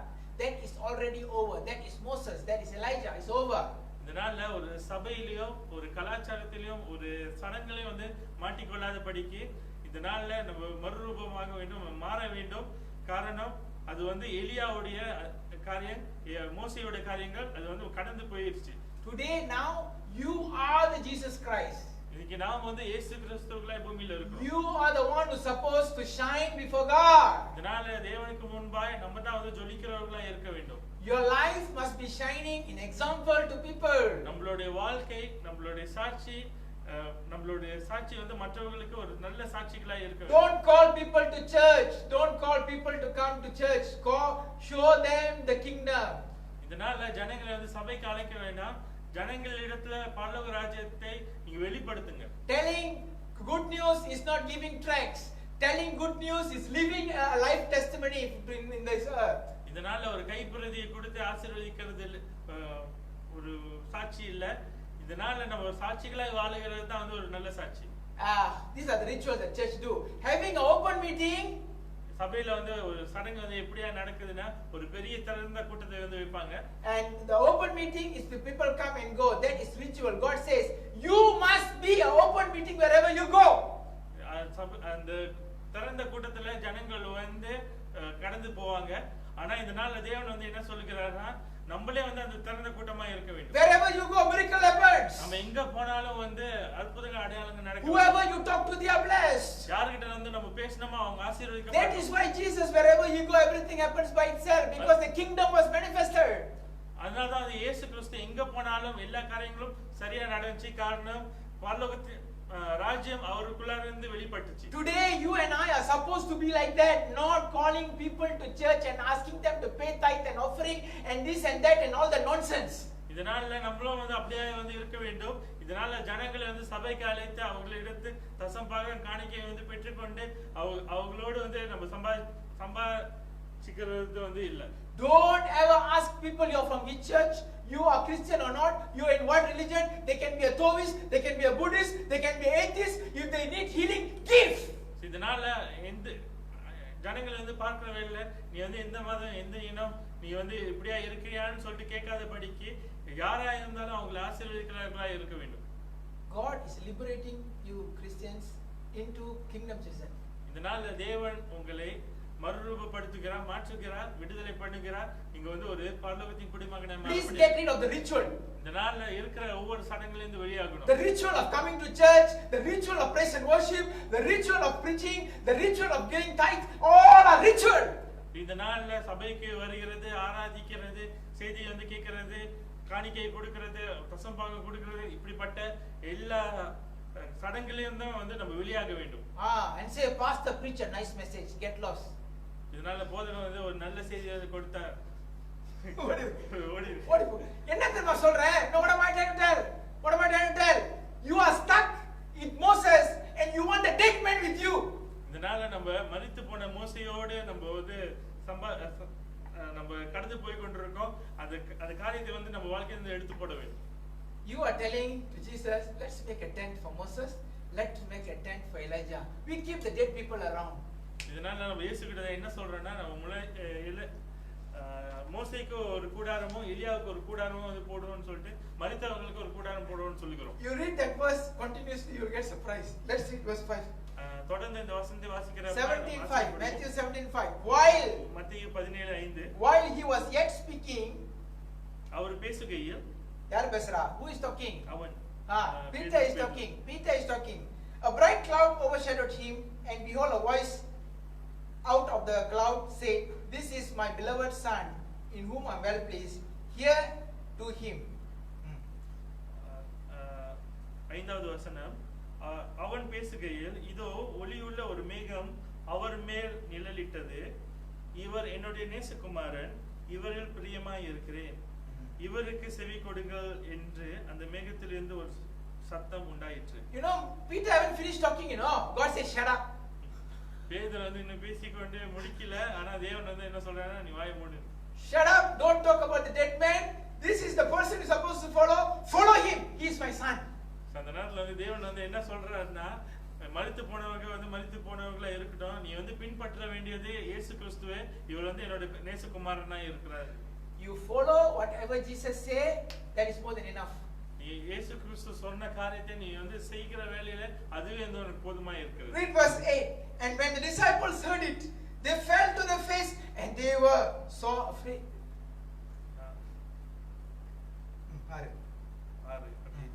ஆறாவது வசனம், சீஷர்கள் அதை கேட்டு முகம் குப்புற விழுந்து மிகவும் பயந்தார்கள். Today church, இதனால் சபை, when I talk like this, you get afraid. இதனால் நான் பேசுகிற வேளையில நீங்க பயப்படுவீங்க. You know why? Because we are not talking as a ritual Christian from a church. I am bringing what heaven is telling me right from heaven. இதனால ஒரு கலாச்சாரத்தை குறித்து சபையில பேசுகிற ஒரு சாதாரண செய்தி குறித்து நான் பேசல. என்னென்ன காரியங்கள் தேவன் எனக்கு வெளிப்படுத்துகிறாரோ பரலோகத்திலிருந்து நான் கொண்டு வருகிறேன். That is why I am trying to tell you, enough of you going and bringing tracts to people, enough of you going doing good things to people, enough showing to the world. இதனால ஜனங்களுக்கு கைப்பிரதியை போய் கொடுக்கறதும் காரியங்களை வந்து போய் செய்கிறதை வந்து விட்டு அந்த சடங்குலேருந்து விட்டு வெளியாகி இதனால நம்மளுடைய வாழ்க்கையில காரியங்களை பரலோக ராஜ்யத்தை வெளிப்படுத்துவர்களா இருக்கு. I told you last week, Jesus Christ prayed almost 4 and 5 hours a day every night. போன வாரத்துல வந்து நான் சொன்னேன் இயேசு கிறிஸ்து அனுதினமும் 3 4 மணி நேரம் வரைக்கும் ஜெபித்தார்னு. And that is why when the moment wherever he goes, he never took more than 4 seconds or 5 seconds to heal anyone. அதனால தான் அவர் எங்க போனாலும் ஒரு 4-5 வினாடிக்குள்ளார வந்து சுகத்தை வந்து கொடுத்துட்டு போயிடுவார். At some places you don't even have to pray. Go only, devil say, oh go, I'm going. No, I'm not coming. The kingdom of God has come. I cannot stay here. The light has come. I have to go. அந்த நேரத்துல அநேக இடங்கள்ல வந்து பார்க்கறதுல அவர் வாயை திறந்து கூட ஜெபித்திருக்க மாட்டாரு. அவர் போனோடனே வந்து பிசாசுகள் வந்து அலறி அடிச்சு பரலோக ராஜ்யம் வந்து வந்துருச்சு, நான் இதுக்கப்புறம் ஒளி வந்துருச்சு, நான் இங்க இருக்க கூடாதுன்னு சொல்லிட்டு ஓடிடும். You revival generation people, I'm encouraging you. My next task is to convert you from a religious Christian into a kingdom citizen by next 3 months. That's my task. இதனால இங்க பிசிஏல இருக்கிறவங்களும் ரிவைவல் ஜெனரேஷன்ல இருக்கிறவங்களுக்கும் நான் சொல்லுகிறேன், தேவன் எனக்கு கொடுத்த வேலை இன்னும் ஒரு 3 மாதத்துக்குள்ளார வந்து உங்களை வந்து ஒரு கலாச்சாரத்தோடு ஒரு மதத்துல வந்து வாழ்ந்து கொண்டிருக்க ஒரு கிறிஸ்தவர்களிலிருந்து பரலோகத்தின் குடிமகனா வந்து மாற்றுகிறது தான் என்னோட வேலை. That is the task given to me this morning. God says, son, that's your job. I say, okay God, accept it. இதனால அதிகாலையில தேவன் எனக்கு கொடுத்த அந்த வேலை வந்து அதுதான் நான் வந்து எடுத்துக்கொள்றேன்னு சொல்லிட்டு தேவன் இடத்துல சொன்னேன். Do you know, whoever listens to it, blessed are you, because you will be the inheritors of the earth. இதனால இந்த சத்தியத்துக்கு ஒப்பு கொடுத்து செய்கிற ஜனங்க நீங்க பூமியை வந்து சுதந்திரத்துக்கு. For those people who are not interested, they still want to be in ritual with the dead people, keep being with Elijah and Moses. இதனால இப்படியே வந்து கரிசனை இல்லாம இந்த காரியத்தை வந்து நான் செய்ய மாட்டேன்னு சொல்லுகிறவர்கள் நீங்க எலியாவோடு மோசையோடு மரித்து போனவங்களோட வந்து நீங்க இருந்து கொண்டே இருக்கலாம். You know, God says, son, you have a better teaching, so you have to be better than anyone else on this earth. இதனால தேவன் எனக்கு சொன்ன காரியம், உனக்கு ஒரு சிறந்த ஒரு செய்தி வந்து நான் கொடுத்திருக்கேன், அதனால நீங்க மற்றவர்களை காட்டிலும் வந்து நீ சிறந்தவனாய் இருக்க வேண்டும். And he says, he continued, and he says blessing to all of you, to those who are listening and you are sitting here. யார் யார் வந்து கேக்குறீங்களோ இங்க இருக்கிற ஒவ்வொருவருக்கும் தேவன் வந்து ஆசீர்வாதத்தை கொடுப்பார். If you obey this, it's impossible for you to be poor again. இதுக்கு நீங்க ஒப்பு கொடுத்து இதை செய்கிறவர்களா இருந்தீங்கன்னா, கீழ்ப்படிந்தீங்கன்னா, நீங்க வந்து எளிமையா ஒரு ஏழைகளா வந்து இருக்கிறது, ஒரு கடன்ல இருக்கிறது இல்லாமல் இருக்கும். Both in spirit and spiritual, both physical. இதனால சரீர ரீதியாகவும் ஆவிக்குரிய ரீதியாகவும் வந்து நீங்க ஆசீர்வதிக்கப்படுவீங்க. Because God says all of you will be healed. இங்க இருக்கிற ஒவ்வொருவரும் வந்து சுகமாக்கப்படுவீங்க. Finance healed, relationship healed, marriage healed, land is healed, everything is healed. பொருளாதாரத்துல ஒரு சுகம், நம்மளுடைய நிலத்துல வந்து ஒரு சுகம், நம்ம கையிட்டு செய்கிற ஒவ்வொரு காரியத்திலும் சுகத்தை பெற்றுக்கொள்ளும். The moment you go to your office is healed. Everybody is afraid of you. நம்ம வந்து அலுவலகத்துக்கு போற வேலையிலேயே வந்து அலுவலகத்துல எல்லா காரியமும் சரியா நடக்கும், சுகமாக்கப்படும், எல்லாம் வந்து நம்மள பார்த்து பயப்படுவாங்க. For no reason they are afraid of you. எந்த ஒரு காரணமும் இல்லாம வந்து நம்மள பார்த்து பயப்படுவாங்க. Because the kingdom of God has come. காரணம் தேவ ராஜ்யம் அந்த இடத்துக்கு வந்துருச்சு. I am not giving this message to boost you up or to motivate you. No. That's not my idea. That's not my intention. இதனால உங்களை வந்து சந்தோஷப்படுத்தும்படியாக வந்து உற்சாகப்படுத்தும்படியாக இந்த காரியத்தை சொல்லல. I am not telling this so that you will give me tithe offering. No. I am not for the money at all. நீங்க வந்து ஒரு காணிக்கை தசம பாகத்தை கொடுக்கிறதுக்காக வந்து இந்த காரியத்தை நான் சொல்லல. I am telling this because my God asked me to announce, and I am making it as a public announcement as God told me to announce. That's all. இதனால தேவன் எனக்கு அறிக்கை சொன்னது, இதனால ஒரு அறிவிப்பாய் வந்து எல்லாத்துக்கும் I want you to take the challenge for the next 3 months. இன்னும் ஒரு 3 மாதத்துக்கு ஒரு சவாலை எடுத்துக்கொள்ளுங்க. I want you to learn all the keys. I want you to open all the doors. I want you to be a blessing. I want you to show the blessing to the whole of the entire earth. எல்லா திறவுகளை குறித்தும் வந்து நீங்க கற்றுக்கொண்டு எல்லா கதவுகளையும் திறந்து ஆசீர்வாதத்தை பெற்றுக்கொண்டு நீங்க ஜனங்களுக்கு வெளிப்படுத்துவர்களா இருக்க வேண்டும். I tell you a secret. If you are in Revival Generation WhatsApp group, we make a confession of Isaiah 11:2 and Colossians chapter 1 verse 9 to 11. நம்ம ரிவைவல் ஜெனரேஷன்ல நம்ம செய்கிற ஒரு காரியம், ஏசாயா 11வது அதிகாரம் 2வது வசனமும் கொலோசியர் 1:9 இருந்து 12 வரைக்கும் we always confess. நம்ம எப்போதும் வந்து இந்த காரியத்தை வந்து நம்ம அறிக்கை செய்வோம். Before prayer, ஜெபத்துக்கு முன்பு I tell you the secret. உங்களுக்கு ஒரு ரகசியத்தை சொல்லுகிறேன். You all this while you may not know why am I asking you to do this confession. ஏன் இந்த காரியத்தை செய்ய சொன்னேன்னு சொல்லிட்டு நீங்க அறியாமல் இருக்கலாம். This confession is simply to convert you from religion to the kingdom citizen. இது வந்து உங்களை ஒரு கலாச்சாரத்தில இருந்து ஒரு மதத்தில இருந்து பரலோக ராஜ்யத்தின் குடிமகனாய் மாறும்படியாக உங்களை மாற்றுகிறது. Let me read for you. The Spirit of the Lord shall rest upon him, the Spirit of wisdom and understanding, the Spirit of counsel and might, the Spirit of knowledge and the fear of God. இது நிமித்தம் நாங்கள் அதை கேட்ட நாள் முதல் உங்களுக்கு Isaiah 11:2. ஞானத்தையும் உணர்வையும் அருளும் ஆவியும், ஆலோசனையும் பலனையும் அருளும் ஆவியும், அறிவையும் கர்த்தருக்கு பயப்படுகிற பயத்தையும் அருளும் ஆவியுமாகிய கர்த்தருடைய ஆவியானவர் அவர் மேல் தங்கி இருப்பார். Oh, wonderful. Then I continued, me, Luke Raghunathan, or whatever name, desire that might be filled in the knowledge of his will and all wisdom and spiritual understanding. கொலோசியர் 1:9-12 இது நிமித்தம் நாங்கள் அதை கேட்ட நாள் முதல் உங்களுக்காக இடைவிடாமல் ஜெபம் பண்ணுகிறோம். நீங்கள் எல்லா ஞானத்தோடும் ஆவிக்குரிய விவேகத்தோடும் அவருடைய சித்தத்தை அறிகிற அறிவினாலே நிரப்பப்படவும். You will have the understanding, then you will not be ignorant. உங்களுக்கு அந்த புரிந்துணர்வு, அந்த அறிவு, அறிகிற அறிவு வந்து உங்களுக்கு இருக்கும். You know the will of God. உங்களுக்கு தேவனின் சித்தம் வந்து உங்களால அறிய முடியும். That is why we confess this. அதனால தான் இந்த காரியத்தை வந்து நம்ம அறிக்கை செய்கிறோம். Then we continue. Me, Luke Raghunathan, might walk worthy of the Lord, pleasing, being fruitful in every good works and increasing in the knowledge of God.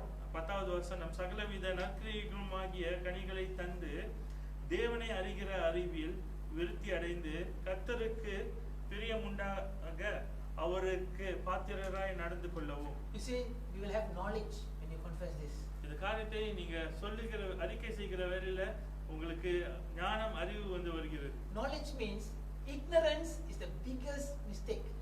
Ignorance of which key opening which door is the problem that the person is not blessed.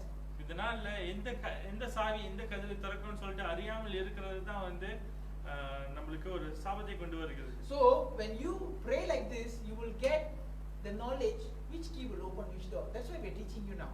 இப்படிப்பட்ட இந்த வசனங்களை நம்ம அறிக்கை செய்கிற வேளையில எந்த சரியான சாவியை கொண்டு சரியான கதவை திறக்கிற அந்த ஞானத்தை வந்து கொடுக்கிறது. In Colossians 1:11, me strengthened with all might according to the glorious power unto all patience and long suffering with joyfulness. 11வது வசனம், சந்தோஷத்தோடு கூடிய எல்லா பொறுமையும் நீதிய சாந்தமும் உண்டாவதற்கு மகிமையான அவருடைய வல்லமையின்படி எல்லா வல்லமையாலும் பலப்படுத்தப்படவும் உங்களுக்காக வேண்டுதல் செய்கிறோம். Do you know the word might? What does it mean? Strengthen with all might. இந்த நாள்ல பலன் என்றால் என்ன? The might means healing. இந்த பலன் என்றால் வந்து சுகம். And it's also mean you will have a strength of an ox. அது வந்து ஒண்ணுன அர்த்தம் வந்து என்னன்னா ஒரு எருதை போல ஒரு பலன் வந்து நமக்கு இருக்கும். Not even one people will say, oh, I got leg pain, I got hand pain, I got this pain, I got that pain. No, when you are like a bull, so strong and so healthy. கால் வலிக்குது, கை வலிக்குது, இங்க வலிக்குது, அங்க வலிக்குது நம்ம சொல்லாத படிக்கு நம்ம ஒரு எருதை போல ஒரு பலன் உள்ளவர்களா இருப்போம். That is why we doing the confession. அதனால தான் வந்து இந்த அறிக்கையை நாம் செய்கிறோம். And the last one, me give thanks to the Father which has made me to be partakers of the inheritance of the saints in light. 12வது வசனம், ஒளி உள்ள பரிசுத்தவான்களுடைய சுதந்திரத்தில் பங்கெடுவதற்கு நம்மை தகுதி உள்ளவர்களாக்கினோம். I enjoy this one. You know why God says, God, thank you for making me share partner with you and the holy saints. இந்த வசனங்களை நம்ம அறிக்கை செய்கிற வேளையில நம்ம என்ன சொல்றோம்னா நம்ம வந்து பிதாவோடு வந்து ஒரு பங்காளியா இருக்கிறோம். And also the saints. இங்க இருக்க பரிசுத்தவான்களோட ஒரு பங்காளியா இருக்கிறோம். You become a partner with the DNA and I don't know what name Jesus is all about because he has so everything is his and you are a part of him. Say, God, what you are talking, son, you are part of me. நம்ம இயேசு கிறிஸ்து ஒரு கோடிக்கு மேல கோடீஸ்வரரா இருக்கிறார். So அவரோட வந்து ஒரு பங்காளிகளா இருக்கிறோம். And you know what? When you make this confession in every early morning prayer and we make you this confession in the lunch hour and you make this confession in night prayer, that's why we are praying 3 times a day in Revival Generation. We are praying. The reason why we are doing this prayer is not for you to train up to do your WhatsApp texting. No.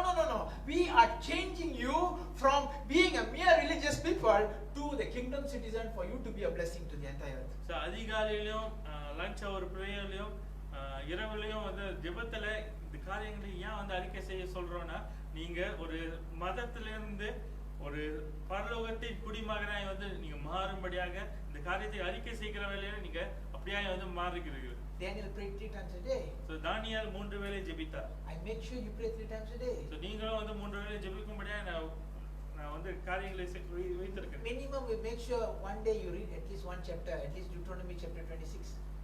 So உபாகமம் 26வது அதிகாரம் ஒரு நாள் ஒரு பகுதியாச்சும் வந்து வாசிக்கும்படியா நம்ம கற்றுக்கொள்கிறோம். I am forcing you without you knowing to read. உங்களுக்கு வந்து அறியாம உங்களை வந்து நான் கட்டாயப்படுத்தி கொண்டிருக்கேன். You know, but those people for they say, okay, as loud Deuteronomy 26, Deuteronomy 29, 28, okay. If you want to be like that, please still remain as a religious people and still you will stay broke. We will be blessed. அநேகர் வந்து என்ன வந்து யோசிப்பாங்கன்னா உபாகம் 26 29 என்னமா படிச்சுட்டு போட்டோம் என்னமா படிச்சுட்டு போறோம் எனக்கு வந்து என்னன்னு சொல்லிட்டு இருக்கிறவங்க நீங்க அப்படியே இருங்க உங்களுக்கு ஆசீர்வாதம் வராது. Don't be surprised when we are blessed. நாங்க வந்து ஆசீர்வதிக்கப்படும் போது நீங்க ஆச்சரியப்படாதீங்க. Because we are turning to become kingdom citizen, you are still there with the dead people of religious men of Moses and Elijah. So நாங்க வந்து பரலோகத்தின் குடிமகனா மாறி கொண்டிருக்கோம். ஆனா நீங்க அந்த மரித்த மோசேயோடு எலியாவை வைத்துக்கொண்டு நீங்க சந்தோஷமா இருக்கீங்க. Today I want to encourage you. We already talked about 4 keys until now. இதனால உங்களை உற்சாகப்படுத்துகிறேன். 4 திறவுகோலை நாம் பார்த்து முடித்தோம். Number 1, முதலாவது forgiveness. பாவ மன்னிப்பு. Number 2, இரண்டாவது what is it? Number 2, peacemaker. சமாதானத்தை கொண்டு போகிறவர். Number 3, மூணாவது meekness. And number சாந்த குணமும் தாழ்மையும் உள்ளவர்கள். Number 4 today, last one. நான்காவது what was it? ஆவியில் எளிமை. Poor in the spirit. So these are the 4 keys you must have. I have already discovered almost half. I'm still discovering another half of all the keys. I think it's less than 50. Don't worry. We must get all the keys. We must open all the doors. We must get all blessed. We must be millionaires and billionaires of this land. Kings must come, queen must come and say, hey, you tell me what to do. That is how kingdom citizen must be alike. And that's how it's going to be, whether you like it or not. இதனால வேதத்துல வந்து நம்ம ஆராய்ந்து பார்க்கறதில்ல. குறைந்தது 50 திறவுகோலாச்சும் இருக்கும். அதுல பாதி எனக்கு கிடைச்சிச்சு சொல்லிட்டு நான் விசுவாசிக்கிற தேவன் இன்னும் மற்ற காரியங்களை வெளிப்படுத்துவார். இந்த நாள்ல இந்த திறவுகோலை வந்து நம்ம பயன்படுத்தி நம்ம வந்து மற்றவர்களுக்கு பரலோகத்தின் குடிமகன் எப்படியா இருக்க வேண்டும் என்று நம்ம வெளிப்படுத்தவர்களா இருக்க வேண்டும். I thank God for the blood of Jesus. இதனால இயேசு கிறிஸ்துவின் இரத்தத்துக்காக நன்றி செலுத்துகிறேன். Only because of the blood of Jesus we are able to be cleansed and we are able to inherit the kingdom citizenship. இதனால இயேசு கிறிஸ்துவின் இரத்தத்தினால தான் நம்ம பிதாவுடைய குமாரனாய் வந்து மாறி நம்ம பரலோகத்தின் குடிமகனாய் மாறுகிறதுக்கு நமக்கு தகுதி இருக்கு. No words to thank to this Jesus who made this possible. இயேசு கிறிஸ்துவுக்கு எப்படியா வந்து நன்றி சொல்லுகிறதுன்னு எனக்கு தெரியல. காரணம் அவர்தான் இந்த காரியத்தை சாத்தியமாக்கினார். Because of Jesus we have the rights to become kingdom citizen. இயேசு கிறிஸ்துவினால் மாத்திரமே நம்ம இந்த நாள்ல பரலோகத்தின் குடிமகனாய் மாறுகிறதுக்கு தகுதி பெற்றிருக்கிறோம். We go to heaven, we demand. பரலோகத்துக்கு போய் நம்ம உரிமையோடு கேட்க முடியும். Daddy, I need it. அப்பாவே இந்த நாள்ல எனக்கு வேண்டும். And the father said, okay son, take it. அப்பா வந்து என்ன சொல்லுவாங்கன்னா சரி மகனே எடுத்துக்கோ. You don't go to heaven, you beg. No, because you already a partner. Partner don't beg with another partner. பரலோகத்துக்கு போயிட்டு நம்ம கெஞ்ச வேண்டாம். நம்ம வந்து பரலோகத்தோடு வந்து பங்காளியா இருக்கணும். பங்காளி வந்து எப்போதும் கெஞ்ச மாட்டாங்க, உரிமையோடு எடுத்துக்கொள்வாங்க. Give me my share, I want it. இதனால என்னோட ஷேர் வந்து கொடுங்க, எனக்கு வேணும். And when Papa say, oh, okay, I give you. So அப்பா வந்து என்ன சொல்ல சரி நான் கொடுத்துறேன். Understand? So you are not supposed to go to God and beg anymore. இதனால பிதாவின் இடத்துல போய் நம்ம கெஞ்சிக்கிறவங்களா இருக்க கூடாது. Go to God, Daddy, I love you so much. We are partners, remember? We are already partners. So because you are partners, you think you know what I need? Can you do that? Say, okay, sir, no problem. I know anyway you will take it. Never mind, I'll give you anyway freely. நம்ம வந்து பரலோகத்துக்கு போய் பிதாவை வந்து பார்த்து நான் வந்து உங்களுடைய குமாரனா இருக்கேன், நான் உங்களோட பங்காளியா இருக்கேன்னு சொல்லிட்டு உங்களுக்கு தெரியும். ஸோ நான் எனக்கு என்ன தேவைன்னு சொல்லிட்டு உங்களுக்கு தெரியும். அதனால நான் கேட்கறதுக்கு முன்னாடி நீங்களே கொடுத்துருங்க. இல்லை அப்புறம் எப்படி பார்த்தாலும் வந்து நீ எடுத்துருவேன், நானே கொடுத்துருவேன். That is how it is. அப்படிதான் இருக்கணும். That is how it is. அப்படிதான் இருக்கணும். And that is why God in the Garden of Eden asked this question to Adam. God asked what? Where are you, Adam? தேவன் வந்து Eden தோட்டத்துல ஆதாமை பார்த்து கேட்டார், ஆதாமே நீ எங்க இருக்க? Do you think God don't know where he was? தேவனுக்கு வந்து அவர் எங்க இருக்கான்னு சொல்லிட்டு அறியாமல் God was not asking that question. God was asking, where are you all the while you're hugging me, telling this and that. Now where are you? Now where are you? Where you go? So அந்த நேரத்துல வந்து தேவன் வந்து என்ன சொல்றாருன்னா இவ்வளவு நாள் வந்து நீ வந்து கட்டி பிடித்து என்னோட வந்து நீ ஐக்கியமா இருந்த எங்க போனேன்னு சொல்லிட்டு தேவன் He was looking for that relationship. He was not looking for Adam. அப்படிப்பட்ட ஒரு உறவை வந்து தேவன் தேடினார், ஆதாமை தேடவில்லை. Adam goes inside God's pocket, take out. Okay, let's take it. Keep it in my pocket. Now it's mine. So ஆதாம் வந்து அவரோட பாக்கெட்ல கை விட்டு காரியத்தை எடுத்து அவரோட பாக்கெட்ல வைத்துக் கொண்டார். God knows when you put the hand inside God's pocket, God knows. Oh, Adam is putting hand. Okay, never mind. Anyway, he's taking. Never mind, let him take. He just don't know, but he knows Adam is taking. So ஆதாம் வந்து அவரோட பாக்கெட்ல கையை விட்டு காரியங்களை எடுக்கிறது ஆண்டவருக்கு தெரியும். அவர் வந்து எடுக்கறான்னு சொல்லிட்டு அவர் வந்து விட்டுருவார். You know why? Because they had a relationship. காரணம் அவங்களுக்கு ஒரு ஐக்கியம், ஒரு உறவு இருக்கு. Today I want to ask you, kingdom citizen or revival generation, how is your relationship with your Father God and Jesus Christ and Holy Spirit?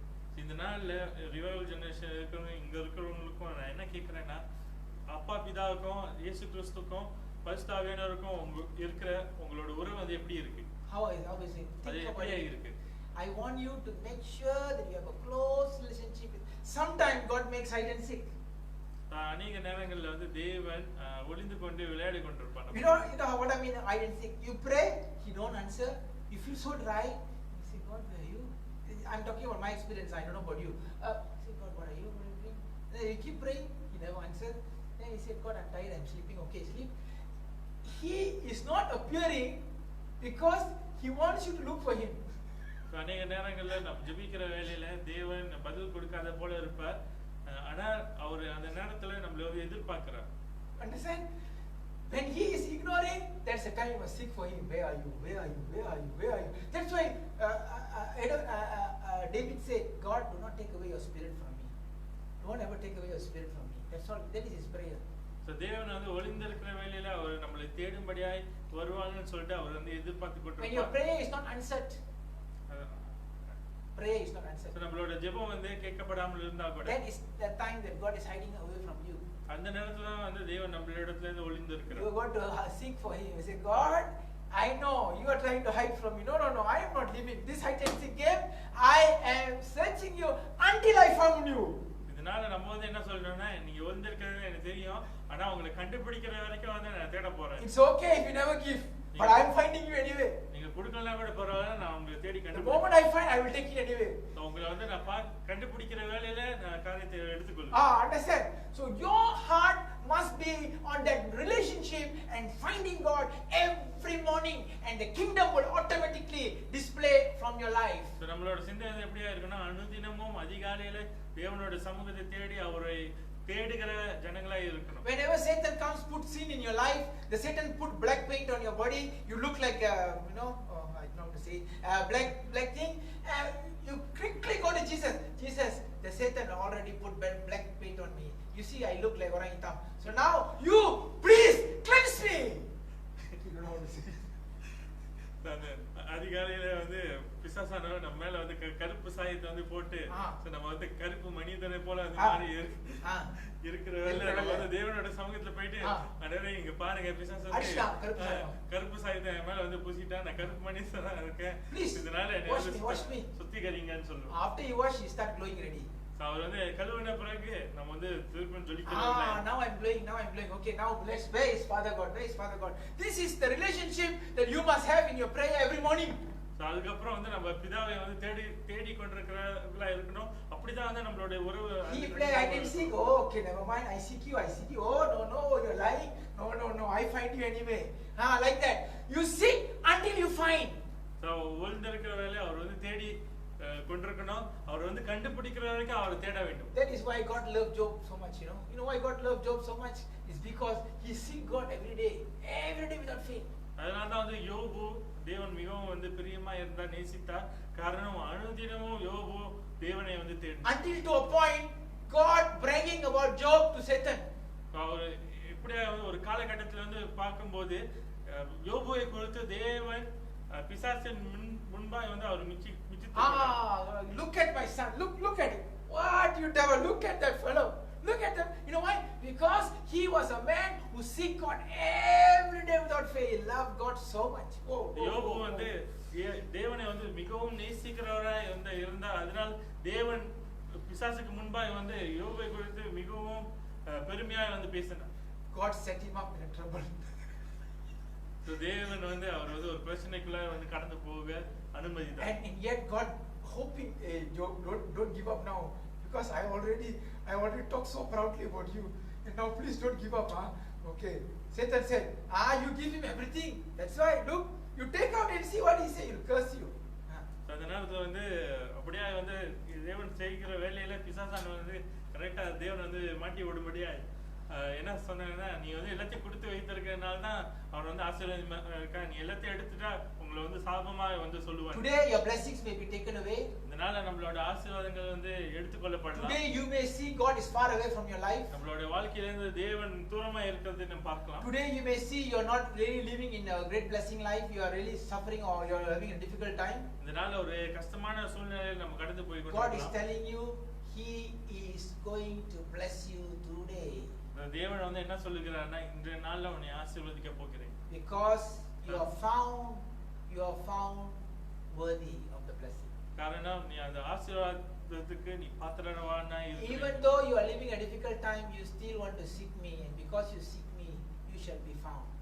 நீ கஷ்டமான சூழ்நிலையில கடந்து போனா கூட நீ என்னை தேடி வந்தாய், அதனால நீ இந்த ஆசீர்வாதத்துக்கு பாத்திரமா இருக்கிற. Today I want to tell you the biggest secret of a kingdom citizen is seeking God's presence. இந்த நாள்ல பரலோகத்தின் குடிமகனே பெரிய ஒரு ரகசியம் வந்து என்னன்னா, தேவனை தேடுகிறது. Nobody need to remind you of prayer, nobody need to remind you of fasting, nobody have to remind you of church, nobody have to remind you of good works. The moment you found God, you found everything. நம்ம தேவனை வந்து கண்டுபிடிக்கிற வேளையில எல்லா காரியத்தையும் நம்ம பெற்றுக்கொள்வோம். அதனால வந்து நம்ம ஜெபத்தை குறித்தும் உபவாசத்தை குறித்தும் மற்ற காரியங்களை குறித்தும் நம்மளுக்கு சொல்ல தேவையில்லை. I finish up with a dream. இந்த ஒரு கனவோடு நான் முடிக்கிறேன். This dream was shared by my wife to me for a long time. மனைவி வந்து அவரிடத்துல வந்து சொன்னது.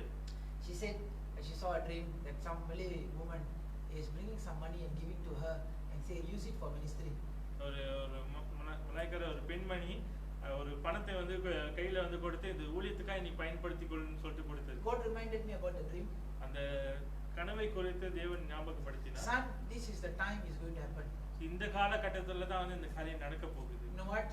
Chinese, Taoists, Hindus, atheists, everybody is going to come and they're going to give money into your hands and say use it for the ministry because I'm blessed. மலாய்க்காரர்களும் இந்துக்களும் மற்ற மதத்தார்களும் வந்து நம்ம கரங்களை பிடித்து நம்ம பணத்தை கொடுத்து இந்த ஊழியத்துக்காக வந்து பயன்படுத்திக் கொள்ளுங்கன்னு சொல்லி கொடுக்கிற காலம். Truly I've seen God. மூலமா வந்து உண்மையா தேவனை வந்து நான் பார்த்தேன். Truly I'm blessed because I'm blessed. I'm giving this not for the religion. இது வந்து ஒரு மதத்துக்காக நான் கொடுக்கல, தேவன் வந்து என்னை ஆசீர்வதித்தார் இது மூலமா, அதனால வந்து நான் மறுபடியும் கொடுக்கிறேன். This is the season that you are living. இப்படிப்பட்ட ஒரு காலத்துல தான் நம்ம That is why this series of kingdom citizen is given now, not before. அதனால தான் ராஜ்யத்தின் குடிமகனை குறித்து இந்த வேளையில போதிக்கப்படுகிறது. முன்ன வந்து நமக்கு தேவன் கொடுக்கல. When the whole world is crying about COVID-19, உலகமே வந்து COVID-19 குறித்து அழுது கொண்டிருக்கு. The whole world is going to cry for financial difficulties. இந்த உலகமே வந்து பொருளாதார வீக்கத்தினால வந்து அழுது கொண்டிருக்க போது you are going to be blessed richly. ஆனா தேவன் வந்து நம்மளை ஐஸ்வர்யவான்களாய் மாற்றுகிறார். In the midst of famine, God is going to furnish you with blessings and blessings and blessings, and people are going to come to you seeing your glory and seeing your blessings. பஞ்ச காலத்திலும் வந்து தேவன் வந்து நம்மளுக்கு ஆசீர்வதித்து நம்மளை வந்து பெரிய ஜனங்களாய் வந்து மாற்றுகிற காலம் இது. Isaac was in the same climate of famine. How come he also got no water? The Egyptians also no water. But how come Jacob was so much blessed in the midst of famine? That is the anointing of the kingdom of heaven. நம்ம வந்து யாக்கோபுடைய வாழ்க்கையில வந்து பார்க்கிற வேளையில யாக்கோபு எந்த இடத்துல அவர் போனாலும் அவரும் வந்து அதே காலகட்டத்துல தான் இருந்தாரு, தண்ணீர் இல்லாமல். ஆனா அந்த வேலையில அவர் கிணறு நோண்டுகிற வேலையில தண்ணி வந்துச்சு.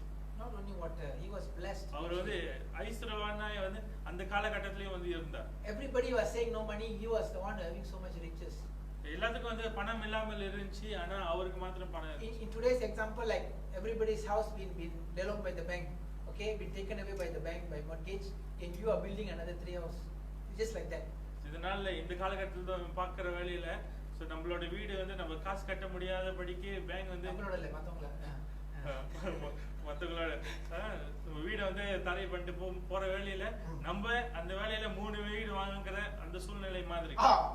So how come everybody's house has been taken by the bank, cannot pay the loan? How come this man is building, buying, finishing everything? Where you get the money from? And when they come to you, you tell them like this: I got a bigger source from heaven, and that source is blessing me. அந்த வேலையில வந்து ஜனங்க வந்து மிக ஆச்சரியமா வந்து என்ன சொல்லுவாங்கன்னா, எல்லாமே வந்து காசு கட்ட முடியாம இப்படியே வந்து ஒரு சூழ்நிலைக்குள்ள வந்து கடந்து போய் கொண்டிருக்கு. God bless. சூழ்நிலைக்குள்ள வந்து கடந்து போய் கொண்டிருக்கு. ஆனா ஏன் வந்து இந்த ஜனங்கள் வந்து மிகவும் ஆசீர்வாதமா இருக்காங்கன்னு அந்த தேவன் வந்து அந்த வேலையில நம்ம என்ன வந்து சொல்லணும்னா, தேவன் என் பின்னால் வந்து ஒரு பெரிய சக்தி வந்து இருக்கு, அந்த சக்தி பரலோகத்துல இருந்து எனக்கு ஆசீர்வாதத்தை கொடுக்கிறதுன்னு சொல்லி And the anointing and your relationship with heaven release the blessing towards your life. இந்த நாள்ல பரலோகத்துல இருந்து இந்த காரியம் நம்ம வாழ்க்கையில இந்த காரியத்தை வெளிப்படுத்த வேண்டும். You cannot be stuck anymore in religion. நம்ம ஒரு கலாச்சாரத்துல ஒரு மதத்துல வந்து மாட்டிக்கொள்ள You கூடாது. cannot be stuck with Christianity. நம்ம ஒரு கிறிஸ்தவ என்ற மதத்துல மாட்டிக்கொள்ள கூடாது. You got to get the kingdom citizenship. இந்த நாள்ல பரலோகத்தின் குடிமகனுடைய அந்த உரிமையை பெற்றுக்கொள்ள வேண்டும். That is why some in the Bible is written, in your name I cast out demon, in your name I do this, I do that, and to say God say I don't know you. இந்த நாள்ல அதனால தான் வசனத்துல வந்து என்ன போடப்பட்டிருக்குன்னா, உன் நாமத்தினாலே நான் பிசாசுகளை துரத்தினேனே, இந்த காரியத்தை செய்தேனே, இந்த காரியத்தை செய்தேனே, தேவன் வந்து உங்களை அறிவேன் என்று Why God say I don't know you? Not because of the work, it's because he is not having the passport of heaven. இதனால ஏன் வந்து தேவன் இப்படியா வந்து சொன்னாருன்னா, நம்மளுக்கு அந்த பரலோகத்துடைய அந்த பாஸ்போர்ட் அந்த அத்தாட்சி வந்து இல்லாமல் இருந்தனால தான். Because he don't have the keys. நம்மளுக்கு அந்த திறவுகோல் இல்லாமல் இருந்தனால தான். Because he didn't exercise heaven living or the kingdom living on earth. நம்ம வந்து பரலோகத்துடைய அந்த கலாச்சாரம் நம்ம இந்த வாழ்க்கை முறையை நம்ம பூமியிலே நம்ம செய்யாமல் இருந்தனால We have to bring the kingdom to the earth, not we die and go to heaven. So நம்ம வந்து பரலோகத்துடைய அந்த கலாச்சாரத்தை பூமிக்கு கொண்டு வர வேண்டும். நம்ம மரித்து பரலோகத்துக்கு போறது. Religion is teaching you to die and go to heaven. மதமானது நம்ம வந்து மரித்து பரலோகத்துக்கு அனுப்பும்படியாய் கற்றுக் கொடுக்கிறது. Jesus Christ is teaching, let thy kingdom come, not let thy kingdom go. So இயேசு கிறிஸ்து வந்து பரலோக ராஜ்யம் வருவதாக என்று அவர் போதிக்கிறார், போணும்னு சொல்லிட்டு போதிக்கிறார். Kingdom of heaven comes through you when you are shining, when your blessing is showing for yourself, when your money is showing for yourself, when your education is showing for yourself, when your family is showing for yourself. People will observe and see, wow, what is it? What is it all about? Why are they shining? இதனால நம்ம படிப்புல வந்து ஜொலிக்கிற வேலையில, நம்ம பொருளாதாரத்துல, நம்ம வேலையில, எல்லா காரியத்திலும் நம்ம ஜொலிக்கிற வேலையில ஜனங்களை வந்து பார்த்து ஆச்சரியப்பட்டு இது என்ன காரியம் என்று யோசிக்கும் போது தான் வந்து பரலோக ராஜ்யத்தை நம்ம பூமி கொண்டு வருகிறோம். And that is what Jesus Christ was preaching for his 33.5 years of ministry. அவர் வந்து 33 ஆண்டுகளா வந்து இயேசு கிறிஸ்து இந்த காரியத்தை தான் வந்து அவர் வெளிப்படுத்தி He was preaching about the kingdom. He never preached about religion. அவர் வந்து பரலோக ராஜ்யத்தை குறித்து அவர் போதித்தார். அவர் வந்து எந்த மதத்தை குறித்து போதிக்கவில்லை. He never even asked a single man which denomination you belong to. He never asked a single man, are you a Jew or are you a Hebrew? No, he never asked. Everybody got free healing. Everybody got free food. Everybody was blessed.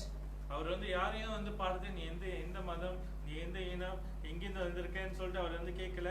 அவர் எல்லாத்துக்கும் வந்து ஆசீர்வாதத்தை கொடுத்தார். Today I want all of you to remember, you are the Christ Jesus for the land. இந்த நாள்ல நம்ம வந்து என்ன புரிந்து கொள்ள வேண்டும்னா, இந்த தேசத்துக்கு, இந்த நிலத்துக்கு நம்ம தான் வந்து இயேசு கிறிஸ்துவா இருக்கிறோம். Wherever you go, நம்ம எங்க போனாலும் you must shine. நம்ம வந்து ஜொலிக்க வேண்டும். And our blessings must speak for you more than your words. நம்மளோட ஆசீர்வாதங்கள், நம்மளோட ஐஸ்வர்யங்கள் நம்மளை காட்டிலும் வந்து பேச வேண்டும். When people are sick, you go, they are healed. You are not even praying. Just like that. நம்ம வந்து ஆசீர்வதிக்கப்பட்டிருக்க வேலையில நம்ம அந்த இடத்துக்கு வந்து போற வேலையிலே வந்து அவங்களுக்கு ஆசீர்வாதம், சுகம் வந்து பெற வேண்டும். All this can only happen when you spend time in God, in the presence of God early in the morning. இது வந்து எப்போ வந்து நடக்கும்னா, நம்ம அதிகாலையில தேவனோட சமூகத்துல நம்ம காத்திருந்து ஜெபிக்கிற வேலையில 4 hours, 5 hours. You pray for 4 hours, 4-minute miracle. You pray for 5 hours, 5-second miracle. Just like that. Very simple conclusion. No need to worry. இதனால 4 மணி நேரம் வந்து நம்ம ஜெபித்தோம்னா 4 விதங்களிலே வந்து அந்த அற்புதத்தை வந்து பெற்றுக்கொள்வாங்க. 5 மணி நேரம் ஜெபித்தோம்னா 5 வினாடியில இன்னும் சீக்கிரமா வந்து Very பெற்றுக்கொள்வாங்க. simple. So don't need no special keys for this. You spend enough time with God, you go, God follow you. Things fix automatically. You don't use your human brain to calculate, you know. Sometimes we calculate using our bank account, sometimes we calculate using our education, sometimes we calculate using our family's ability, sometimes we calculate. God said, no calculation, son. The amount of time you spend with me is the amount of an anointing, and the anointing, kingdom of God will manifest. Simple. அநேக நேரங்கள்ல வந்து நம்மளுடைய வங்கி கணக்கை வைத்து நம்ம ஒரு காரியத்தை யூகிப்போம். நம்மளுடைய திறனை குறித்து நம்மளுடைய படிப்பை வைத்து நம்ம ஒரு காரியத்தை யூகிப்போம். ஆனா அது அப்படியே வந்து இருக்காது. எவ்வளவு நேரம் தேவனோட சமூகத்துல நம்ம வந்து காத்திருக்கோமோ அவ்வளவா வந்து தேவன் நம்மளை அபிஷேகம் That is பண்ணுவார். why sometimes it's very difficult to preach to a Christian than to preach to an unbeliever. அதனால தான் அநேக நேரங்கள்ல ஒரு கிறிஸ்தவனுக்கு போதிக்கிறது மிகவும் கடினமா இருக்கும். ஒரு அவிசுவாசிக்கு Because போதிக்கிறது if an unbeliever, he doesn't know anything, he just follow. But the Christian, he say, I know Jesus mother, I know Jesus father, I know Jesus grandmother, I know Saint Anne, I know everything. But they won't do anything. கிறிஸ்தவர்கள் வந்து பார்க்க வேலையில எனக்கு வந்து இயேசு தெரியும், அவங்க அப்பாவுக்கு தெரியும், அம்மாவுக்கு தெரியும், சென்னைன்னு தெரியும், எல்லா காரியங்களும் வந்து எனக்கு தெரியும் அப்படின்னு வந்து சொல்லுவாங்க. ஆனா ஒரு அவிசுவாசியா இருக்கிறவர்கள் எனக்கு வந்து காரியங்கள் கற்றுக் கொடுங்கன்னு சொல்லிட்டு கேட்பாங்க. They will quote the Bible from Genesis to Revelation. கிறிஸ்தவர்கள் வந்து ஆதியாகமம் முதல் வெளிப்படுத்துற வரைக்கும் வந்து வசனத்தை சொல்லுவாங்க. But when it comes to the demon, they say demon go, demon go, demon go, demon 6 hours also never go. ஆனா வந்து பிசாசு வந்து ஒரு காலகட்டத்துல வந்து பார்க்கிற வேலையில பிசாசு போன்னு சொல்லுவாங்க. ஆனா பிசாசு 6 மணி நேரமா அவனா கூட போவாது. Because why? Because they don't have the connection with the Father God. காரணம் அவங்க அப்பா பிதாவோட ஒரு உறவு இல்ல. Today I want to encourage all of you, dear children. இந்த நாள்ல உங்க ஒவ்வொருவரையும் உற்சாகப்படுத்துகிறோம். Stop being a mere religious Christian in a church. Start being a kingdom citizen. இந்த நாள்ல ஒரு கலாச்சாரத்துல ஒரு மதத்துல வந்து மாட்டிக்கொள்ளாத படிக்க பரலோகத்தின் குடிமகனாய் நீ மாறி இருக்கும்படியா வந்து நான் உற்சாகப்படுத்துகிறேன். Use the key of forgiveness. முதலாவது அந்த திறவுகோல் பாவ மன்னிப்பை பயன்படுத்துவோம். Use the key of peacemaker. இந்த நாள்ல இரண்டாவது திறவுகோல் சமாதானத்தை கொண்டு போறவர்களை பயன்படுத்துவோம். Use the key of meekness and humbleness. சாந்த குணம் உள்ளவர்களும் தாழ்மையாய் இருக்கிறதையும் வந்து நம்ம அந்த திறவுகோலை நம்ம பயன்படுத்துவோம். Use the key of being poor in the spirit. ஆவியில் எளிமையாய் இருக்கிற அந்த திறவுகோலை At பயன்படுத்துவோம். least these 4 keys for now. We will continue with more keys in times to come. இதுவரைக்கும் வந்து இந்த 4 திறவுகோலை குறித்து நாம் பார்த்தோம். வருகிற வாரங்கள்ல இன்னும் மற்ற திறவுகோலை குறித்து நாம் பார்ப்போம். Thank you. Let's pray. Father, in the name of Jesus, I thank you, Father, for this message. The keys of kingdom of heaven, part 2, with 4 keys today, Lord. Thank you, Father, for giving us such a revelation. Lord, we pray that you will continue to bless each and every one who listens, that they will be able to be doers of the word and not hearers of the word. Lord, set them free from all religious things and let them become kingdom citizens, that they will shine in this earth. Father, being a great testimony to the answer of prayer. In Jesus' mighty awesome name, we ask and pray. Amen. Let's sing one song, then we'll go to the Holy Communion. As I sing praises to you, we'll just sing this song. You see me, just fun. I'll sing praises to your name, oh Lord. Praises to your name, oh Lord. For your name, every eye is closed, every hand is lifted up, greatly to be praised. I'll sing glory to your name, oh Lord. Father, glory to your name. Daddy, come. Lord, we long for your presence, for your name is great and greatly to be praised. Magime selu tugire. Sing. Daddy, Lord, I long for your presence. Lord, I long for your presence. We can't live even a minute, a single minute without your presence. All we want He's our daddy.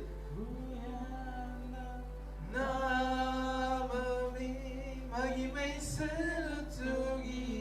எங்களுக்கு எங்க அப்பா வேணும். I need my father. Lord, I need my daddy. I need my daddy.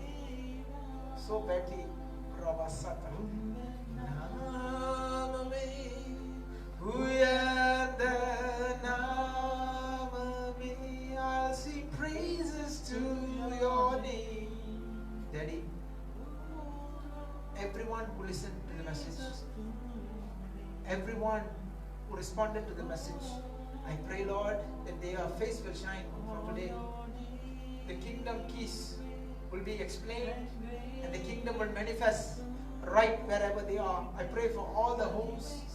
I pray for all the churches. I pray for all the pastors. I pray for all the leaders who are watching. I pray, Lord, that the kingdom will manifest in their life tonight, this morning. And your power will, Father, make them glow. And the testimony of their life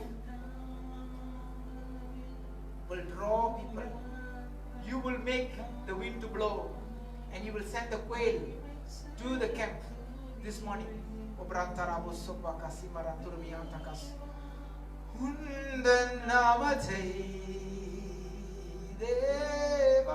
Lord, the world is waiting.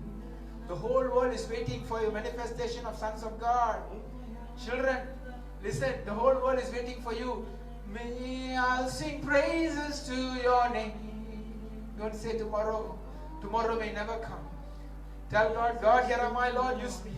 Lord, I want to shine once again in my home, as husband, as wife, as children, as believers, as saints, that we are going to be showing the world the kingdom of heaven.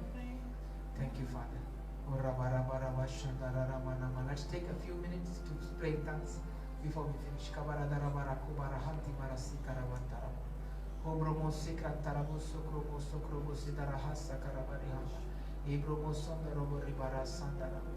Wherever my spirit is there, there's liberty.